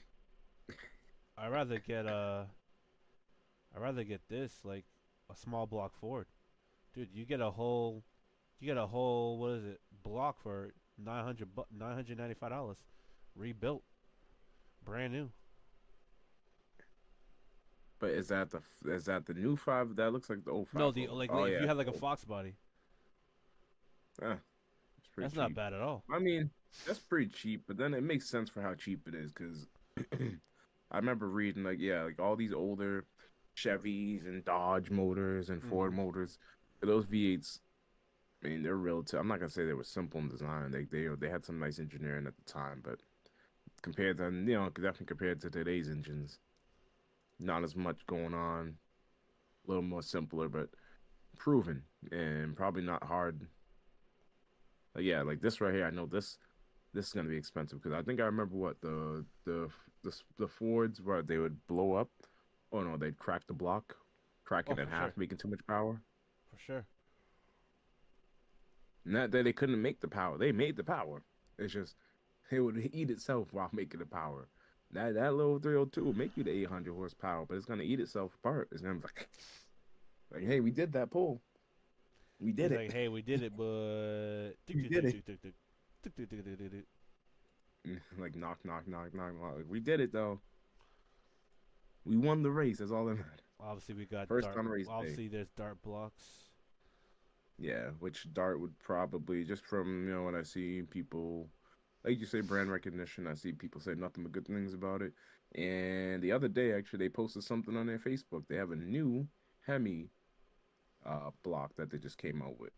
It's improved. They improved all the little shortcomings of the Hemi. They got aluminum small block Ford engines, which are nice. That's nice. The At that race. price, I'd build a different engine. Not saying They it's got not a capable. they got an Iron Eagle version and aluminum version. Wow. Uh, I never cared too much about the extra weight, so I'd always go iron just for the strength. But I'm not Aluminum knocking could be these could be. strong too. Yeah, I was gonna say if it's in a performance engine like this from a performance company, yeah, aluminum would be fine. I'll take that. Fine. Put a dry sump in that bitch. Send it. I wouldn't mind a small block Ford. I always like the SBFs. Yeah, Chevy's superior in some aspects, and Hemi here and there now too. But people forget about what started it all in 1903.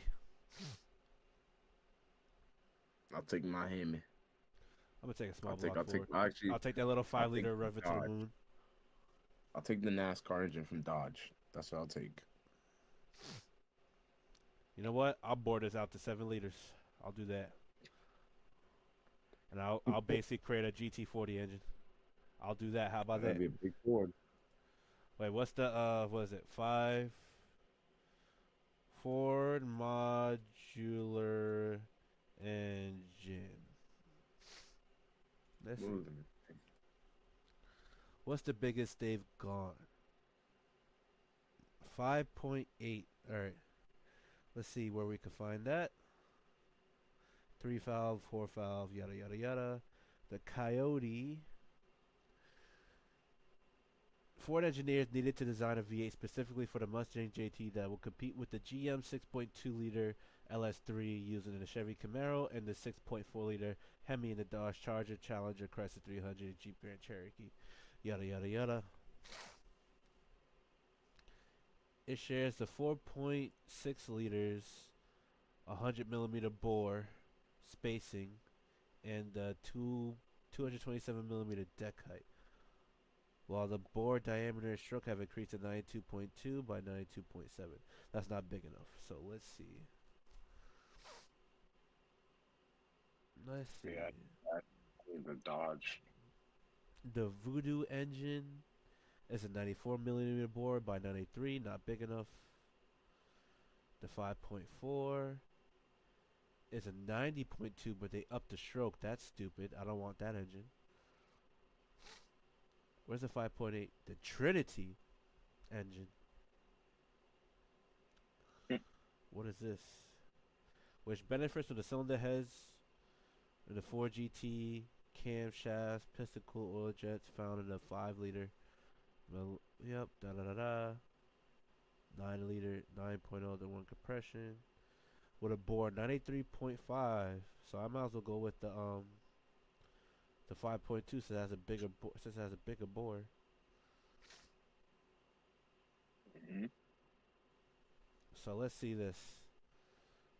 Let me go back to the 5.2 real quick. The Voodoo. This is the flat plane crank one, though. The Voodoo. Which one? Sorry, The Voodoo engine. I believe the Voodoo's the flat plane. Is it? Okay. Yeah, yeah, the Voodoo's a flat plane because that's why they call it the Voodoo because it was like, ooh, like it's like sorcery. It's like, wow, how did they do this? Which at the time, yeah, it wasn't With impressive that because dumb it was like, ooh, crankshaft design. yeah. Then they shot themselves in the foot, and then they realized, oh, we messed up. We made a car that unfortunately eats itself Why? just from normal Why do you driving. say that? Well, you know, the oil burning. Oh, really? Yeah, if I recall, I think the Voodoos had the oil burnish, but I might be getting that mistaken with the Coyote, I the thought it was. I Gen thought One it or was a Gen Two coyote. Coyote. All right. Let's see. Let's see how far we can go till we get to 7 liters. 100 millimeter stroke. 110 millimeter stroke. 110 millimeter stroke. 6.1. 99. Ooh. One. Let me do 110. Jesus. 8.3 liters. Let's bring that back down some. Yep, GT 350. Yep, there's an oil consumption issue. Oh, that's a nice calculator. Let's see. Not too much. Too little. So that's basically ball. The 102 millimeters is the M156 bore diameter. Let's see. What was the Ford 7.0 displace? Yep, yep, yep.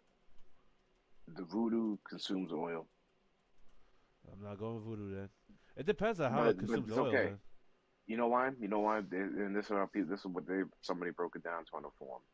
They said, because the Coyote and the Voodoo both have high compression. Hmm. It makes sense because that's something I've been trying to learn and deal with on the Infinity, higher compression motor. And it's like, but like the Voodoo has 12-to-1 compression and the 8200 red line. So he said, like a Coyote has a vacuum of 20 plus inches of HG. I don't know that exact terminology. And the Voodoo is at least 25. So, like, definitely they said that's normal for most performance European cars. And, well, that's just people obviously ranting. Somebody said throw a catch can on it. And somebody said, you drive a Porsche and see how much oil consumption is. Jesus. But anyways, it does make sense though. Like I mean, these engines do perform. And when you're driven hard, they're gonna consume oil. But yeah, the Voodoo is the one that people have been having some sort of engine consumption. Jesus. Yeah, the Coyote just drinks oil depending on how abused it was. If it was abused, then yeah, it's gonna drink oil. But if it wasn't abused, like, it'll be fine. So all you kids taking your Mustangs to the takeovers and stuff, You know what? stop. You know what? I'll probably make the 6.2 out of the M156 a 7 liter. Yes. That so now I'm gonna go back and say, yeah, I've always said for years like Dodge could have stole the Mercedes design. And since you just said it, I'm gonna double down with you. Oh, Then they need you to. joining forces. Yeah, because I mean, I used to say, I'm like, I love that engine until it was found, or they had that one little hiccup and unreliable thing about it with the cam. Was it the cam gear, the cam bearings? The So the valve buckets. So the the M valve so the buckets. M156 had those issues. The M159 and the SLS AMG fixed all of them. The head studs That's and the cam buckets and the cam gears fixed it all. See, but I just look at it this way, right? So It's literally, 2009, I know, but literally, all you have to do is order SLS AMG parts. but watch this, watch this. It's Crazy. 2009. I'm a successful businessman. I'm a young entrepreneur. I got $150,000 to spend in the car. I bought this car and I'm driving the shit out of it. And you mean to tell me the engine's gonna kill itself? I just bought the best of the best. So that's why I'm knocking it. Because the reason I'm knocking it is I remember that dark year period for Mercedes because it was like everybody who loved Mercedes, especially the AMG lineup, Hmm. had I'm not gonna say they abandoned it, but they had to find love in other vehicles, meaning Of like the course. M3s, the Audi RS5s, the RS6s, the RS7s. Like all those cars had a time to shine because it was the first time ever that it's like, yo, you bought you bought the epitome of Mercedes performance, right? And all of these AMGs. So that meant the R63. Yes, I said the R, the minivan Yeah. 63, the M63, the GL63, the I don't even know if they had a GL63. I might be mistaken. They might not have at the time, but they had the M63. They had the C63, the E63, S63, CLS63, um, the the SL63, or no, they had the CL63. Like they had so many variants of this car. So this engine went in so many cars. And that's why I'm like, man, like, because I see these cars just like I see BMW M5s that have blown transmissions, but then I'm still hesitant because I'm like, well, it has a blown transmission, but what about those bearings in the engine? You know what I mean? So it's like it's kind of scary to see like, yo, it's like, all right, this car, if it only had that one issue, it would be fine. But it's like I gotta look at here and look here. It's like I'd rather just get, you hear me say it all the time. I'd rather just get an M113K. I believe I said that right. Yeah, the The supercharged 5.5. 4.5. Yeah, Yep. oh yeah, 5.4, 5.5 V8. I'd rather get one of those and know that it was solid. But knowing the power, bless you by the way, but knowing the Yeah. power potential of the 6.3, what it is, what we know about it today. Yes, all day. Like if Dodge can give us a variant of that engine, doesn't need to be dual overhead cam, would be better. But if they make a single overhead cam, I'll be happy if they start there. I'll be honest. I would be happy because then that opens up the door for them to say, okay, like how Ford did back in the day. We got a single overhead cam, or even like how Honda, but Honda was notorious for knowing about single overhead cams or dual overhead. But Ford had the two valve and they're the four valve. They did have the two So valve and the four valve, yes. so if Dodge can give us a two valve style head and it flows good, then maybe they can give us a four valve and they can figure out engineering ways to make it flow good. Or, like you said, they just need to take that Mercedes engine since they used to be partners with Mercedes, which in my mind that means they should still have some blueprints around. So they better look at that homework, copy it the same way Chevy did, and because who's Ford gonna copy at this point? No one. I want to know. Ford wanted to beat BMW years ago. Ford went twin turbo V6 for years. Ford went forced induction for a while. Ford made the Understandably Mustang so. independent rear suspension, and Ford wants to dethrone the 3 Series. But the 3 Series and 4 Series, I don't know. They put their foot on the gas, and now they are some handling beasts. So, like, I don't know if the Mustang has enough in the tank. I know the Camaro ZR1 or Z, no, sorry, not the ZL1 Camaro Mm-hmm. can handle really good as well. But I don't know if the new Mustang has what it has. I mean, it has enough in the tank. Oh. Snap oversteer. So in order to make this work with the 6.2, I have to up the bore like crazy, which I don't even think it has That's enough. 104 by 103. I don't even think it could take it, to be honest, because the bore spacing is mm, 109. I'm up to 104. That's tight. That's like practically 2.5 millimeters of bore spacing in between. That's a thin cylinder wall. You know what? I have a question. What's Whenever up? you get a chance, I want you to tell me if the North Star, because you're better at this, if the North Star has any performance benefits. I'm talking about the GM The Cadillac North Star, the 4.6 North Star. The reason why I'm asking is because the I know Ford has always 4.6 you had. said? Yeah, they have a 4.4 LC3, I believe it's called. That's supercharged.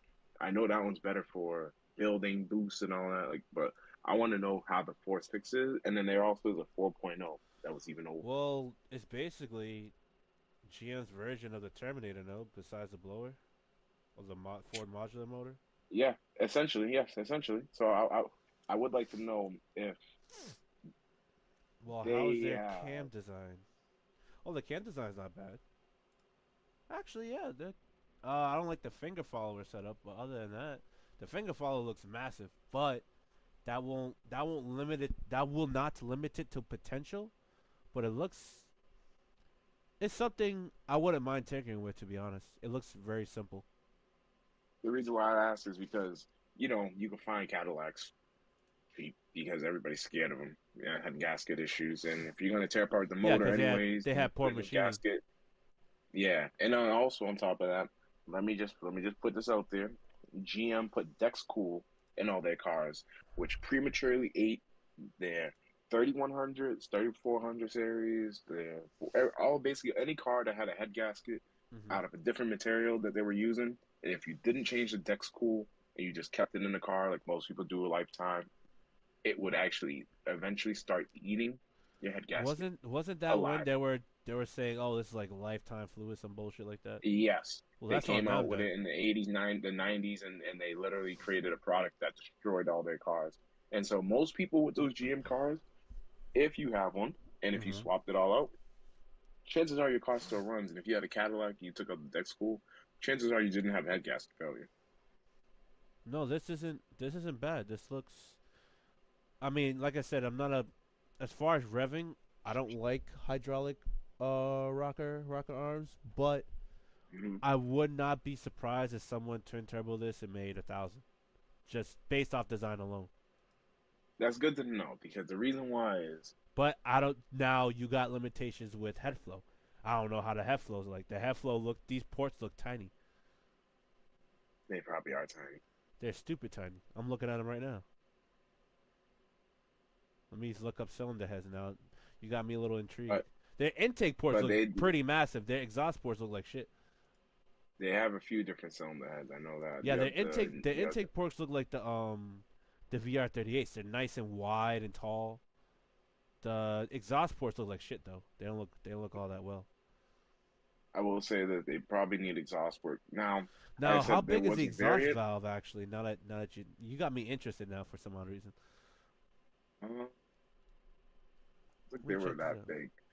I know they had, like I said, I know they had a recent variant that Carol Shelby touched, and it was not the same one that came in the Oldsmobile Aurora Oh, as a 4.0 they're base. tiny, but hopefully they're not too tiny. Let me check this out now. You got me interested. 4.6 liter North Star.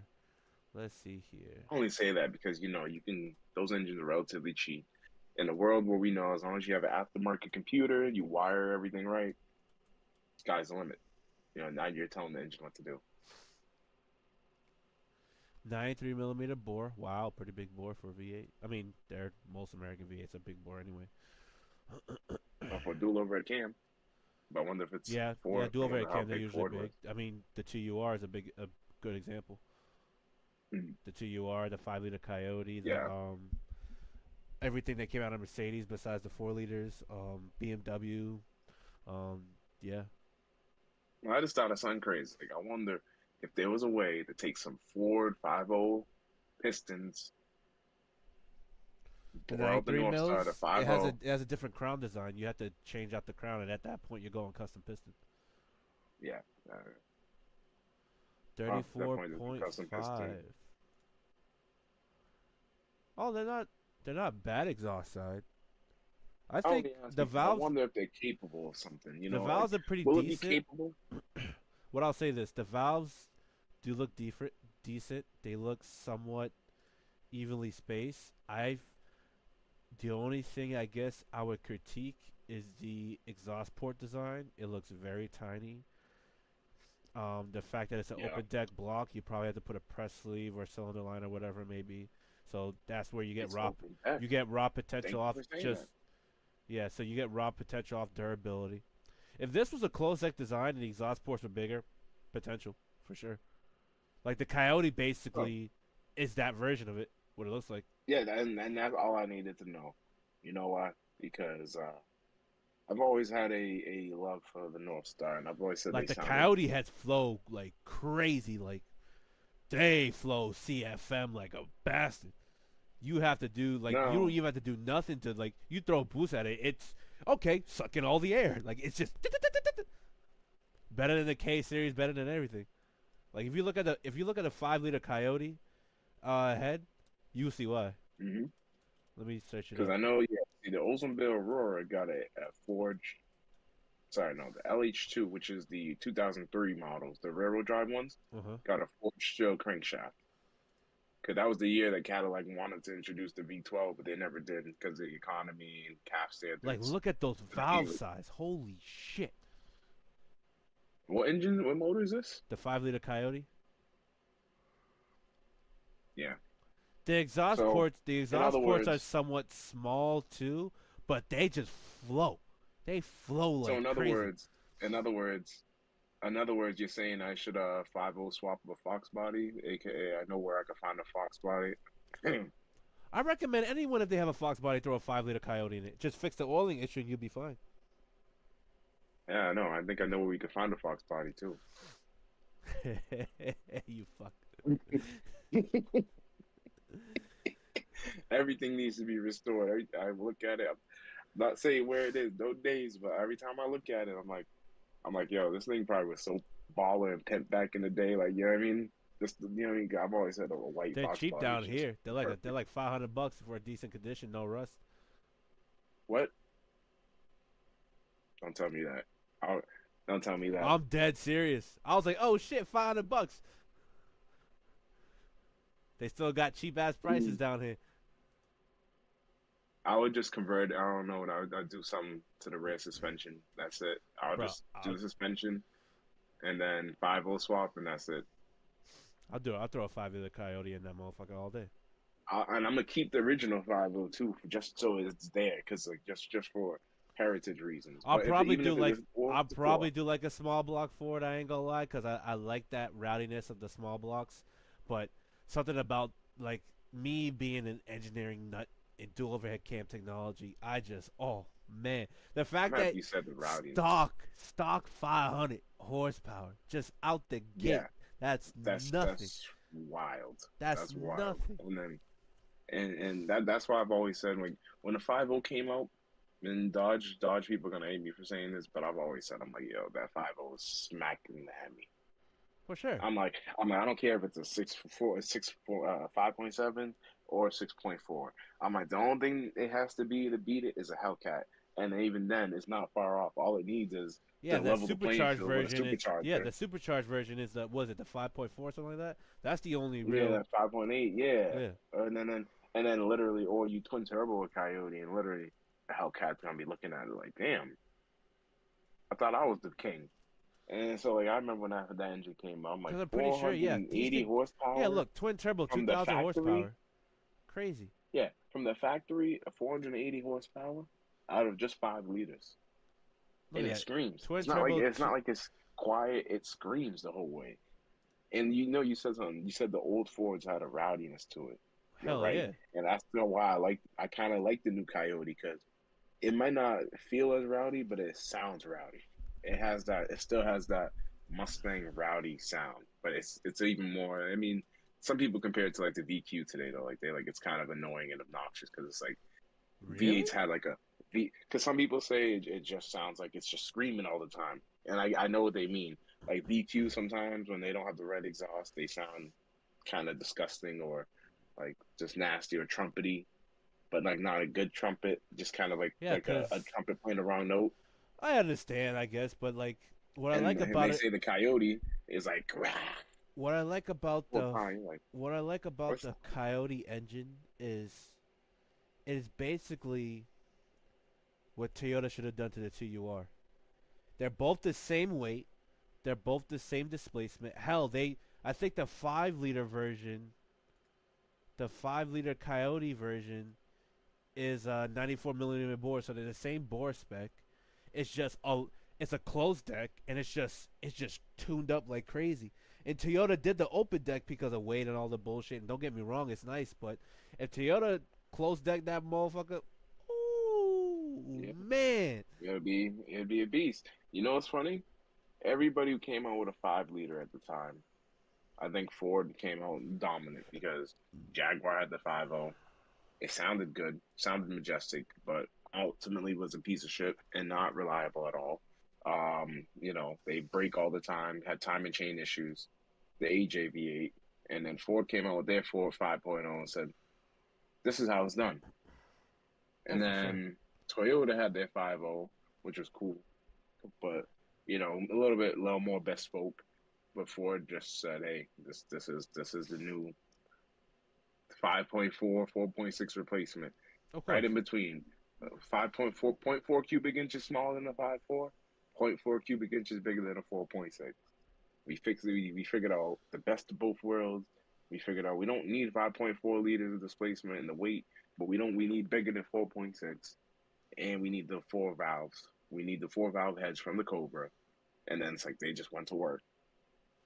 Yeah. Besides the Like they oiling, literally gave us like the ultimate Honda engine of V8s in a sense. They oh, were of like, "Hey, you course. guys like this and this and this." Besides the LS, the what is it? The modular engines of the dual overhead cams, like they're nice. Don't get Yeah, me wrong. And the only thing that plagued the 5 liter for a period of time was the whole oil consumption and time and chain issues. Other than that, yeah, I mean, Toyota even has the time and chain issues, but that's like after 200,000 miles. I mean, that's just pure yeah. reliability at that point. But other than like that issue, if they nailed the oiling issue, they're they're on par, same weight. Out the factory, they made the same amount of power. They're around the same weight. Uh, over square engine, dual overhead cam, 32 valves per 4 valves per cylinder. There's not much differentiated about it other than Toyota's engineering versus Ford's engineering. That's it. Yeah, Toyota is more long-term And they reliability, make the good same amount of power performance. out the gate before Ford started ramping it up. But the Similar. best, I'm gonna say similar. fair. I Americans agree love with you. torque. I agree with you. They make similar horsepower, but the American V8 makes a lot more torque. It's more So square in terms So of the torque. IS 500, which is the newest variant of the newest and the most updated variant of 2UR, makes 472 horsepower and 395 foot-pounds of torque, while the Mustang Mach 1 makes 480 horsepower and 420 foot-pounds of torque. So you're up by 8 horsepower and by 25 foot-pounds of torque. I give you that. They do considerably make a good Uh, more amount of you know torque. what?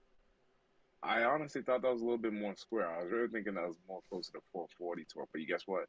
Since it's not, guess what? That then I'm not gonna really say. I'm gonna say they're about even. Then they're about even. They're about even. The only, like I said, the only thing I guess that gives the Coyote its up and its down. The down is the oiling. The up is the best bang for your buck. So it kind of evens itself back up to where the TUR V8 is. Like there's Keep very oil little, in it, and you're good. but that's just like engine. That's engineering BS. But like literally, aftermarket support, best bang for your buck. The car that it goes in, perfect. Like that's what gives it that edge on with. That's what keeps it on par as far as levels of V8 with the 2UR. I solved the oiling issue. Catch can. I think that's more. Let me see. Now that we're on the topic I and we're think, just bullshitting now at this point. or I only say 5.0. that it seems that most cars, for some reason, that have an oiling consumption issue require a cash can.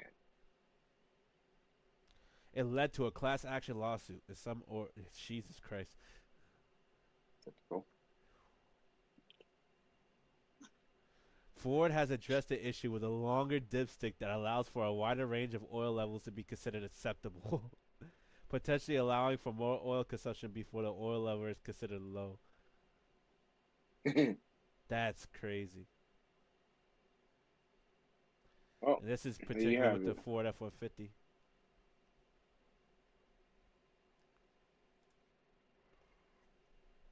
Let's see. So it's the I oil need to pump see. gears that go out faster than expected, That's a shame. and that's what I'm saying. Like it's the fact that it has so much potential, and it's like flawed by very little things. So it's not That's oil that's catch that's can that that's, fixes it. that's typically a Ford. But That's like, typically a Ford but that's issue. what I'm That's saying. always Ford. Besides the oiling issues that it has, it's a pretty Hmm. stout engine. I ain't going front. Yeah. Oh yeah. Let's see That's fairly if stout. burning Just oil. unfortunate. Let's see what this. I'm not gonna play the YouTube video. I just want to see if. Oh no, he just explains it. I Hmm. don't want to play it though. But yeah, no. Besides that, and the fact that I went through a class action lawsuit with the Yeah. F-150s, yeah. That says a lot. Basically, if you had Toyota reliability, this would be one hell of an engine. I mean, it already is one hell of an engine. It can make 2,000 horsepower, no problem. But still, Exactly. Like you could, but you know. he said being a dual overhead cam engine, there's a lot more opportunity for oil to get held up in the upper valve train area. Don't blame that on that. And since it has a variable timing and multi-displacement system, the Coyote is going to be more sensitive to oil pressure fluctuations than your standard V8.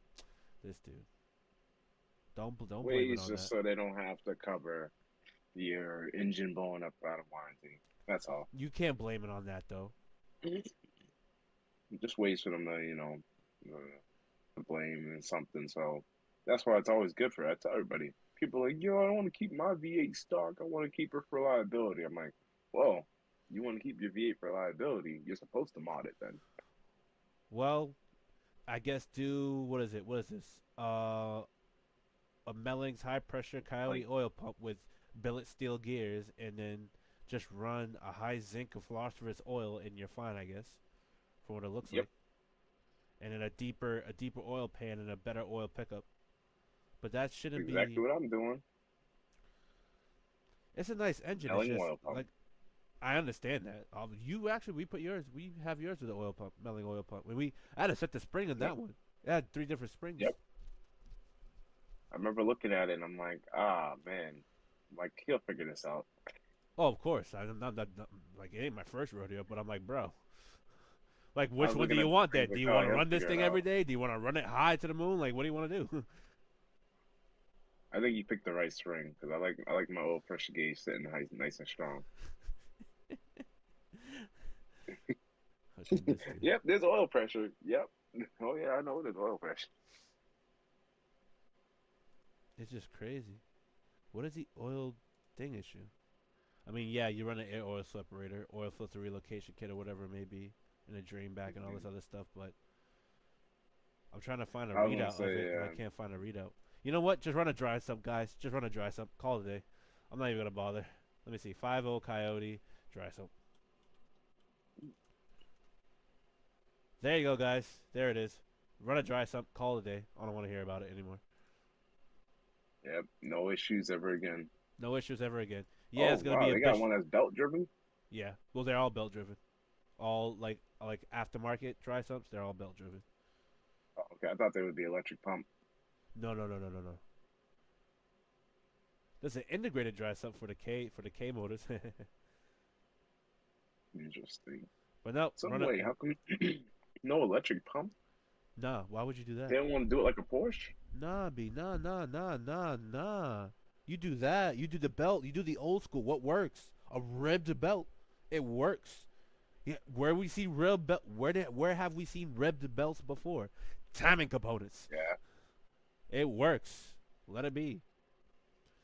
I wouldn't mind someone building like a timing cover and doing like a chain drive system. That would be cool. Like that's what I'm trying to do. But belts work. They work fine. yeah. Okay, okay, okay. Look at You know that. what? You got that. That's an NA Coyote, belt driven, dry sump. Don't have to worry about shit. Oh, the You got. VVT takes up too much. Oh, this and this take it. Nope, don't want to hear it. Nope. Yes, it's gonna have the oil, and it's Of gonna be course. driven by itself. Once it runs, it's oil. Exactly. Don't have to do nothing. Or if you don't wanna get this kit, get like a Axe Daily Engineering to build you a custom dry sump. Like, but it works. It works well. Don't have to do shit. It's a big cylinder head though. Yeah, that's the one thing I always hated about the Coyote. Fun fact: Coyote came out when I had the Lincoln LS. It was already, let's say this: the two valve was the only mod motor that fit in it. Mm. The four valve you can get, you just had to massage it in there, meaning it had to be mounted in from the top, couldn't mount it in from the bottom. And lastly, when the Coyote came out, it was proven that you would just need to get custom strut tower bracing or cut your strut towers and relocate everything because the Coyote is that much wider than a 4.6 four valve. I'll still So get a 2UR all day, but still. I'll get a 2UR. I'm you gonna know, cut that engine open. I'm gonna find a way to make it. I'm gonna machine it and make a closed deck and call it a day. I'm gonna just have fun with it. Just ming, ming. I But like I but like for the this. money, I will get a Coyote, cause their motherfuckers are cheap. Ford F-150. So, Thank you. so that I mean, that Coyote can't go wrong with it. You Can't can, go but you wrong. can't. You can, but you can't. I'll still take the Gotta get 2UR. a Gen 3, Gen 4, or Gen The 2. the only problem is the TURs are expensive and the Coyotes are cheap. So Mm. if I'm running it on a budget, like you say, like a budget bill, let's say, I'm gonna do a Coyote. All right. You need the best Gen Coyote, which is gonna either be a Gen 2 or Gen 4 5. Isn't it a thing like a gen like a 3-2-1 swap type thing? Like a what's it called? Coyote. The most reliable Gen is the Gen 2 with the 6 speed. But if you want the most performance, you need a Gen 4, Gen 5 So Coyote. what it is a Gen 3 short block, Gen 2 heads, and a Gen 1 Coyote intake manifold. The 3-2-1 swap. I guess you could do something like that.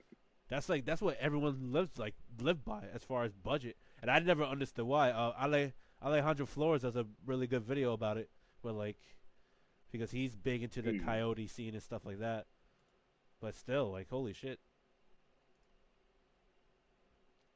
everyone does it like 3, 2, 1 swap, 3, 2, 1, three, Oh, two, I one see. complete. Yep. Yeah. Gen Yeah, the Gen 2. one, the Gen 1 intake manifold, Gen 2 heads, and Gen 3 block. That's all it is. Okay. They will do. Yeah. Agreed. But anywho, Yep.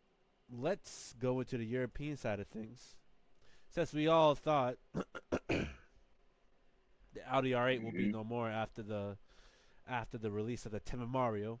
It's gonna be the new twin turbo V8 for people who don't know. Lamborghini's axing the V10, his beloved V10 that's been powering the Gallardo, the Huracan, the R8 for so long, in Yep. favor of Boost, twin turbo hot V V8 that spins to what is it, 10,000 RPM with rocket followers like a motorcycle or the A12 Competizione, the Lexus LFA, or an LRG UE, and other engines that do also have a rocket follower design. But they opted for turbos and they opted for was it 10,000 RPM at 800 horsepower, I believe. Let me see. Mm-hmm.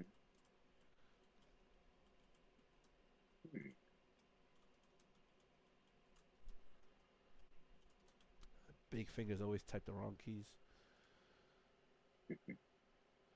Yeah, 789 horsepower. It revs to 10,000 RPM with finger follow design, which you see here. Yada yada yada. It's kind of similar to the McLaren design. McLaren has a similar design aspect, where it's the finger followers in the middle with a bolt-on thing, bolt-on caps. Pretty cool. I'm expecting a lot actually from this engine. This engine has almost too much potential, let's say. But Yeah. nevertheless, it is nice to see that they're doing that. But we're gonna go back to the topic at hand. That the Audi R8 could return with the Lamborghini hybrid guts. Should the now question for you: should the R8 die because it's synonymous with the V10, or should it still live because its first generation did have a V8? I actually worked on one. I had to do a water pump thermostat, a couple other things on a. It was a Spider first gen with the 4.2 liter FSI V8 engine. Actually, not bad. It handles pretty well. It's a little floaty. It's weirdly floaty, but that's probably because of the dampers. I would say they probably have it super soft, but it's a nice car. And I like the V8. It made an interesting note. Like it was high revving, so it was like although it had that growl when you started up, it had like that high pitched sound. It was like the best of both. I kind of liked it. What do you think though? Should it die? Like the RA should die, or should it come back in the V8 form that it started off with? It's gonna come back. Not only because I mean, yeah, it did initially have a V8 before one V10, but it's gonna come back strictly because of one reason only. It's now a I'm not calling it a regular car, but it's now like another car that has a platform leap. So when Audi said, all right, the R8 was going away for a little bit, or this is going to be the last of this generation, it was synonymous with the Lamborghini, uh, the Huracan. You know Mm-hmm. what I mean? The Huracan, or previously the Gallardo. So Mm-hmm. it was like it's like it had a platform mate. The Audi, the first gen R8 was basically its own thing, which it got the Audi V8, which was cool. But then later on, it got the Lamborghini V10. It said, "Hey, we can, hey, hey, cousin, let me Well, get some of that." when they And then built they it, gave, I don't mean to cut you off. When they built it, was it Lamborghini or was it Lamborghini Audi? Because it was stamped with Audi, like when they built the V10. Because the first gen V10P, for people who don't know, was Lamborghini's V10. It was a offset crank pin that fired evenly, even though it was a 90-degree V bang V10. Like that was Lamborghini. And then yeah, when the newer V10s came out with the common crank pin, the uneven firing order, all that, it had a bunch of Audi stamps on it. So I the I think it was more TSI yeah. versus the TS. FI or TFSI, whatever. Because I think that's more Audi than Lamborghini, like that the newer the Gen 2 V10, I believe. Well, so then that's what I mean. The first gen Audi didn't use the Lamborghini V10 really. I No, mean, it did, no, but no, it no, no. like you You're know what I right. mean. It was just Audi's version. So like that's what I mean. The first gen Audi R8 was its own thing. You know, and it used the same chassis, but it was really how do I call it? It was kind of its own thing. Like for example, like okay, the Gallardo was related, but they were tweaked enough differently that yes, they were different. And the Audi was its own thing. Audi suspension, the Audi V8. Like it just didn't get any. It couldn't get any better than that because it was just basically the ultimate Audi. Then you were also got the V10, which was cool because you know what I mean. It's like hey, who wouldn't want a V10? So Yes. and that came out, and I believe the V10 when the V10 come out 2009. So the V10 came out, and it was based on a unit in the Lamborghini Gallardo. Hmm. That's all it was, and which in turn was based on the 5.2 used in the C6, S6, and S8. But the first gen Gallardo, right, when the Gallardo was out, yes, it had its own V8. It had a 5.0, Mm. which is the one you were talking about, the even firing versus the odd firing. Yeah. And the 5.0 was the one that was Lamborghini Lamborghini's only. own V8. Yeah. That was just Lamborghini. So that was the difference. So and again, people gotta just for people to understand, the Gallardo was out longer than the R8. The R8 came out in '06. The Gallardo came out in '03. So Gallardo was out Yes. in Midnight Club 3 and those type of video games. And the Gallardo lasted from '03 to '08, where the R8 was released in 2006 to 2012. So the R8 was still using some old technology, which is why they had the facelift or mid-cycle refresh. And then also, of course, just to make it better, instead of it still using older archaic technology, which a lot of brands did this, the flagship company or the flagship line, in this case would be Lamborghini, got all the updates and you keep using some of the old goodies because it works. And you sell them the slightly lower spec car. Hmm. All right. So, I mean, here we are now, future. Lamborghini said we're going hybrid, twin turbo V8, all of that, yada, Makes yada, sense. yada. Makes sense. So now it makes sense that only Audi's going to follow because, which one makes more money when they sell it? And which one is going to also complement it where it's like, hey, now you have this. You don't want to be the guy that has the Lamborghini that's just loud and out there. Hmm. Kind of get the more calm, hey, I'm in a business suit, the car that's in a tuxedo, the Audi, which will still give you the same equal performance. But, you just want to say, hey, look, I'm just, I'm cool. I don't want attention. I don't want too much attention. So it's good that they're doing it. I think if they didn't keep the R8, it would actually be a detriment and hurt the Audi lineup. Like one thing I want to say is we were talking about like what the American cars and not Hmm. having like a Halo car. Like Dodge really doesn't have a Halo car, Hmm. and I started thinking about that more. Whenever a car company has a Halo car, they do so much better. Like look at Toyota with the Supra, right? So I know people say the Supra isn't really a Halo car, but in a sense it is True. True. because it's True. so it's like that's just it was the whole world. The whole world just looks at it. It's like all right, it's like people look at the Nissan GTR or R34 as Godzilla. It's like it's not the Halo car, but when they have a car that's like that, or a car, it's able to bring more people to the brand. So like when Audi came out with the R8, I remember it had the nice looking lights, and then Audi was the first to start the whole LED light craze and the daytime running light design. Who didn't want an Audi at the time? So then or you said it, Ford had the GT. The GT came out, I remember '05, and I Yeah. was like, Ford this, GT. Yep. you see it in the concept or video games, you're like, yo, Ford built what? And it's like, okay. And then, even though they weren't the same engine, but it was just nice to know that people felt like they had the same engine in their Navigator because the 5.4 was a 4 valve in the Navigator, a 2 valve or a 3 valve and everything else. Or like, so it felt cool to go, oh, okay. So you mean if I had enough money, I could turn this into something like that? True. So it was just like nice Very to know. true. And Very or true. Chevy and the Corvette. So like Dodge now had the Hellcat. The Hellcat literally, I'm gonna keep saying it, saved them from bankruptcy years ago. Like they had the Hellcat and the Hemis. The Hemis were out. People like the Hemis and the Scat Packs, but the Hellcat really, really did it for them. They were able to charge damn near $100,000 for a $30,000 car, $20,000 Hell, car, the all demon. because Yeah. it had a more expensive, hyped up version of the engine.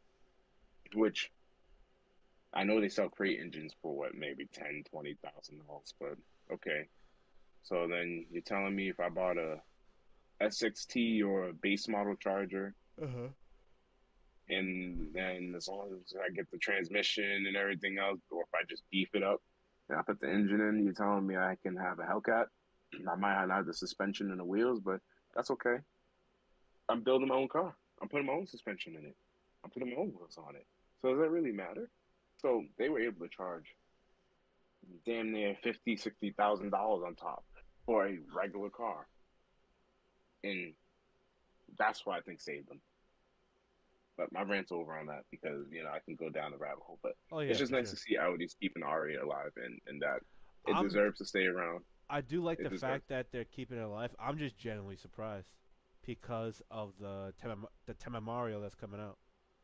Temamari. I don't know. I'm saying it Yeah, wrong. I know, but I am genuinely surprised that they're keeping the R8 instead of axing it because to me, wouldn't that dwindle sales? Like, I mean, granted, we saw what happened when the R8 and the Huracan was a thing. Like people who wanted the fancier, car would get the Huracan. People who wanted the less fancier, but the car you could see out of your windows when you're backing up, you get the R8. So we saw what happened in that aspect. But will that effect be the same with the newer generation? That's what I want to know. watch this. Watch this. I want to add something to that because it's not the first time you've seen Audi and Lambo do that. You have that with the Urus and the Yes, yes, RS8, I forgot and then that. or the Cayenne or the The Volkswagen Porsche. Touareg Yeah, if they had like a R line, I bet you know what I mean. yeah. So then so then let's take it out a step further. I mean, they don't really share too much of the sedans other than like the A4 and Jettas, because like and maybe an A6 and like a bit old school base model A6 and maybe a Passat. But Mm. other than that, those really ain't shared anymore. And I mean, the only thing is you could say what maybe a Porsche Panamera and an Audi, um, you know, A7, S7. But even though they're really technically different platforms, but people would say they're close enough to be competitors. But you True. kind of see it in the Volkswagen group all the time. I was gonna say I thought you were gonna say you were shocked that they even kept it around because Volkswagen doesn't really have much money. You know what I mean? Well, And like, it's not even the fact that Volkswagen has the budget. It's the fact that it's the Audi R8. Like, what other flagship model does Audi have? I think the S8 never took no, the S8 The never took the RS5, throne the over RS7. over. I mean, the RS7 was always legendary around the world. The Avant, especially the wagon. Yeah, Um, but like I mean the RS6 wagon Avant. So, but like other than but then that, you got like they really didn't have you got the much. RSE and the TTRS, but that's not really a Halo car. That's its own segment. That's like I almost don't please this is gonna sound crazy, but the TT is really just the Beetle that didn't want to die. It's the Beetle that said, "Yo, you're not gonna kill me," and yes and became a no, Audi. yes and no. I get what you're saying, but then you look at the body, you're like, that's pretty low for an Audi, and you look at the bug, it's like that's pretty tall for a bug. You know, that's the Like only argument I'll have against that. But I wouldn't say you're not far off from the idea. like What the I'll TT morphed into something nice, but the Yes, first but the gen, TTRS got the 5 cylinder like the RS3, so that's what that I mean. you know That's what I'm what I mean. saying. It morphed. That's what I feel. That's what I'm That saying. The Daza TT engine when they saved them. showed it in the '90s or the late '90s when it came out in the early 2000s.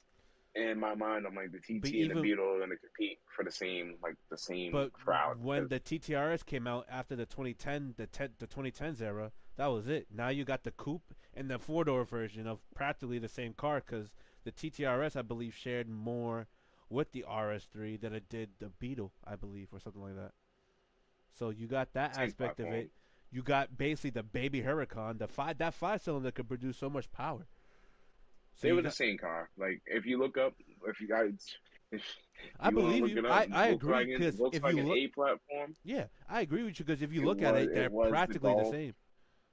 Because that's the thing. They were all built on the same platform. So one reason I'm The saying same the TT is skeleton. just, Same skeleton.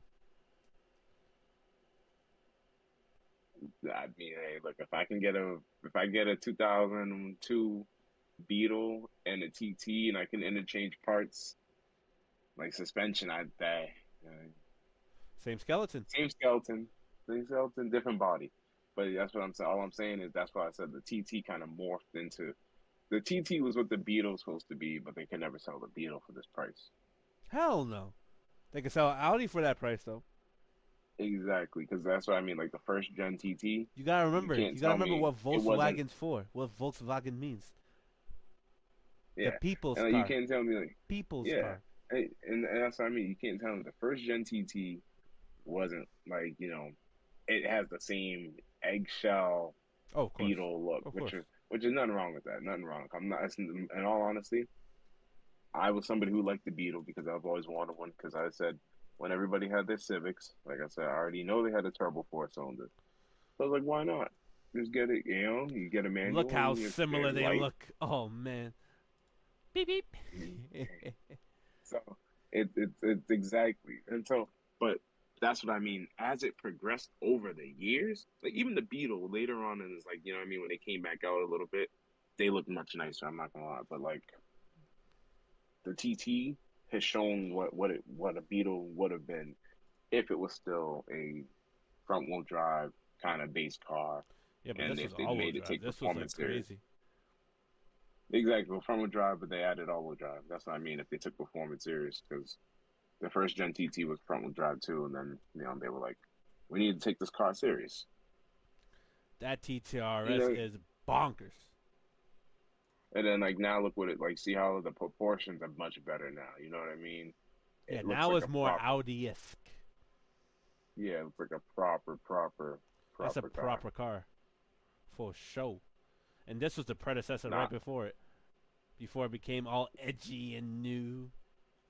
yeah, exactly. Like even And the that's what I'm saying. They're nice. Like I actually wanted a first gen TT to save it because I figured, no, it's a nice looking little car. It's like a Beetle, and they're light. They're relatively light. I hell yeah. think they only. So I was like, That's a who baby doesn't R want a that's a car? baby R8 right there. That's the R8 child. They're like, you only getting half my Exactly. cylinders, boy. You better grow up. And then and that's what I mean. I like what Audi eventually turned it into, where they're like, okay, we have an R8, we have a TT, we need to give the TT more love, and then somehow they were able to make the TT something special. The TTRS, and then literally kind of looks like an R8 now. Like what I mean, it looks just small proportion wise, and then it has It like look, you know nice what? lines. This shit looks nice. I thought the new Gen R8 that looks edgy was gonna get more of this styling than what it got. Like it's like the R8's a little too edgy. This is like a good blend of both. Like I'm surprised they didn't get this Exactly. type of styling, and the Audi R8 got like that weird edgy design. Like if I had a TT RS, you see that little side right there, that window. Hmm. I'll just paint that all black down to the door. That way Like it looks look like at R8. besides the curve they built on the rear arch, look at how many edges there are on this car. Yeah, And then you compare it something looks like too Lambo this, to me. I'm sorry, it looks too Lambo to me. and then you compare something like this, like that has more curvature to this. You're like, damn, like that's really edgy. I wouldn't mind having an That's R8. Don't why I get me said wrong, but still, the R8 looks too Lamborghini in the latest generation to me. I liked it when it had more Audi esque, and people are gonna say, "Well, that's Audi's design language." No, Audi's been just kind of a yes and lost in. no. If you look at it, they do share a lot of similarities with the first gen, with the curvier, version, the one I actually like a little more. I like the rear end Yeah, on the new generation more, but I like the front end on the old generation a lot more. like the lights, the front grille, that just looks too Yeah, Lamborghini-esque that to me. kills me. That kills me. You're right. It's not like too right there. Lamborghini, but it's Like definitely the Lamborghini body, design. It's definitely a Lamborghini design yeah, element.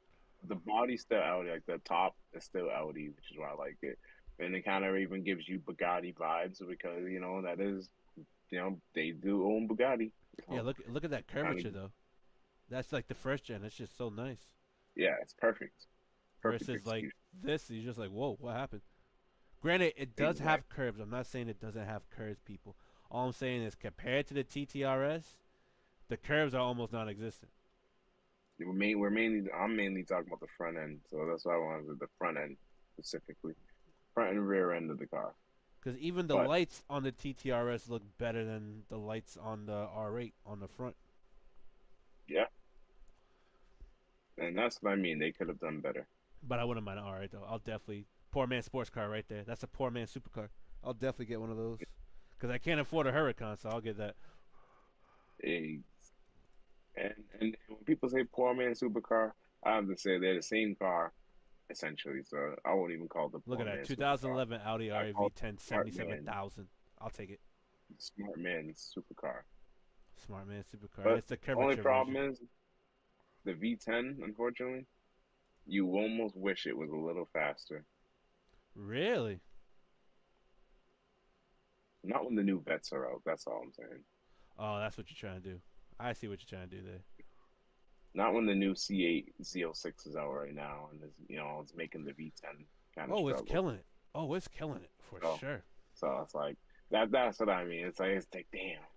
You know what I mean? It's like, and Uh, that's why it's always sad. It's like and you, that's when you you meet just your add. heroes, That's when you add an Alpha 16 package. It makes 16 on right? the smackaroos. You can, but what's stopping the vet owner from doing the same? He already did it and barely got Traction, far with it.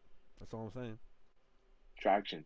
The vet's not all-wheel drive unless you get an E-brake, which, like I said, and I'm telling you, and I'm gonna say it again, the Zora is going to be the Nope. ZR1 with the E-ray motor. Nope. The only thing I'll accept on the Zora is like two very small and light axial flux motors. That's it. That's all I'll accept, and that's solely for traction. And it has its own little battery that weighs less than 90 pounds. Called a day. Two little axial motors like is in the Koenigsegg, and add like a 90 to Mhm. 100-pound battery just for traction. That's it. Get it off the line whenever you need it during turning, whatever it may be. You can call that the Zora. I don't want no whole E-Ray 400 or 500 pound battery with this. No, no, I don't want that. No, no, No. no, it ain't gonna be too heavy. But here's the thing: it's gonna be the E-ray. I don't even think weighs that much. E-ray isn't that heavy. I know, but E-ray you're adding the twin turbo versus V8, all that with that. That's going to be way too heavy. It already is. It's not a porker, I would say, but it is heavy. so let me see. The E-ray is 3.6 inches wider Hmm. and it weighs 3,900 pounds Hmm. versus so it only adds about 200 pounds. But That's that's not bad. I understand that. That's what I'm saying. Make it as light as you can if you're adding that, because you gotta forget you're adding that along with twin turbos. Twin turbos, yeah, it makes X amount of horsepower. Turbos are weight. Intercoolers are weight. No matter what you say, they're But, weight. but, but see, they're adding that, and that's just all that's gonna help it do now is be even zippier. And get it They're off gonna the add line. more And power. I understand. It'll definitely get off the line faster. It'll corner and accelerate better. It will brake and turn in better. Like it's gonna do a lot of things better when you add that to the front wheels. All I'm saying is make sure you keep it light. That's all I'm saying. If you keep it light, keep it sub 4,000 pounds. Do whatever you gotta do to No, they keep are. it below 4,000 pounds. As long as you do, you know what? Try to go 3,500 pounds. Add some carbon fiber bits to it. I don't care. Make a carbon fiber skeleton. I don't care. Do something to You know make it why? lighter. Go watch this. The C6 ZR1 weight, right? Yeah. The ZR1 Weighs. weighs about. It's not stated, but it's likely around 3,800 pounds, right? That's what I'm saying. And so, and Z, okay, The okay, and the E-Ray is Z06 is about 3,900, 37. but that's not twin turbo either. That's no engine. That's just electronic. That's an engine. There's an engine in there, the E-Ray. V8. It's hybrid. Yeah, it's hybrid. So that's what I'm saying. You still got the added weight of turbos. Yeah, I know. But that's the thing. So you kind of have the idea.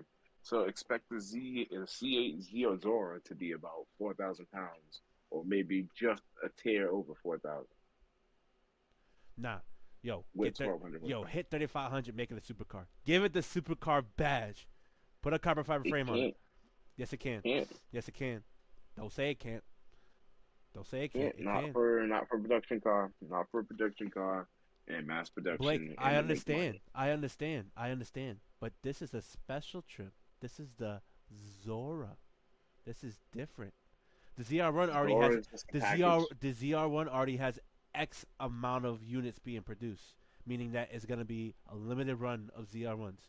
Make the Zora even a more limited run and They're doing the same thing Dodge go did. They're gonna be bonkers. like Go limited bonkers. production, and then they're gonna make more than the limited Look, production Dodge number, is different though. and then and Dodge, then Dodge never focused on circuit racing. Dodge never focused on turns. They only focus on going down the straight line and doing burnouts. They focus on the yeah, American market. Was yeehaw burnouts V8 supercharged scream. and then watch It this. worked. Watch how you watch how I'm gonna say this too. The Zora is just a package like the Demon was to the Hellcat. Nah, it could be more. It Unfortunately, could definitely be more. it could be more, but Why did they go 6.2 to this is America. 5.5 flat plane? Why did they go 5.5 flat plane to lower compression twin turbo to make over 1,000 horse? They went up down Um, up down up down like they just keep throwing shit at it. That's what I'm saying. If you want to keep they're messing with it. Blake, the way I'm looking at it is they just keep throwing shit at the Corvette. I'm just saying. I'm not saying, oh, they're gonna do this and do a trim and stuff like that. Which I think I personally disagree with you. The way they're throwing shit at this car, just go all out at this point. You're calling it the Zora. They Do the little E-Ray but bullshit. Put axial flux motors. Put a carbon fiber they're not body. really giving us anything different. They literally are showing us everything they have. Like this is basically so This is like completely for brand new example, from Chevy. What are you talking about? no, no, hear me out. Like we all know, the C7 and the C6 and the C5 they have been at their limits with the pushrod V8. We have known that for years. Of course. Yes, we know you can build a Chevy V8 and make craziest power, but the craziest thing they were going to give us was the 7.0 Yeah. LS7, Mm-hmm. or they were going to give us the LS9 supercharge, which made a lot of power, which was a beast too. The Z06, I mean not Z06, the ZR1 of those years. Mm-hmm. So since we're at the limit, and they gave us mid-engine rear-wheel drive, and they realized that they put their V8 in it, and yes, although it performed well, 70 sub $60,000 car, Mm-hmm. 0 to 60 in 2.9 seconds, Mm-hmm. with a push rod V8 making only 435 or 400, yeah, 435, You talking about 430 the seven horsepower, liter? something like that. No, no, Oh, no, the C8. No, the no, C8. the Sorry, sorry, C8. sorry, sorry. Go ahead. Yeah, sorry. No, no, I was talking about that before. I was just talking about that because those were their versions of what they thought was crazy, Yes. right? Now they're giving us a C8, and then we're all like, oh, it's want to be Ferrari now. Like it's definitely want to be Ferrari. And then they listened and said, oh, you guys think we're a wannabe? We're gonna show them Ferrari how it's done, right? And so here we are now, right? Fast forward. Now we have a C8 with a Corvette mid-engine flat plane crank 5.5 V8 that revs to the moon with twin turbos. First, they gave us the one that say, okay, hey, let's see if you guys like this. You guys like it? Cool. We're gonna twin turbo it. And the only reason I say it's nothing new because the GM has been announcing for a while they were gonna make a race version of the Corvette engine that was supposed to be based on the Blackwing V8 that they sold, Mm-hmm. which means they probably scrapped the project, worked everything the same way like how Dodge did with the Viper, with Lamborghini, and everything else. Like they said, hey, oh, this is our basis, and they probably went through and said, this isn't gonna cut it. We gotta go Mm-hmm. through the whole thing.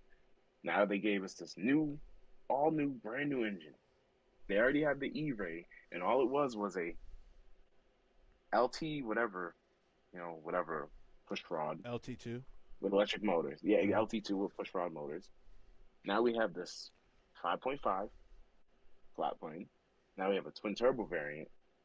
Now they're just gonna give us a trifecta. Yeah, but They're like, hey, here's what I'm saying, just go balls to the wall.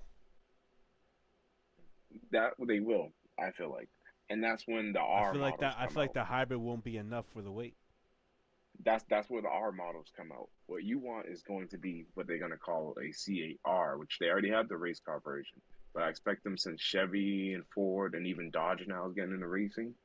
This is where I expect them to now start taking advantage of people who really do want a What I race want car. is to see a manufacturer dominate in every aspect of sales, car engineering, even motorsport. Just dominate.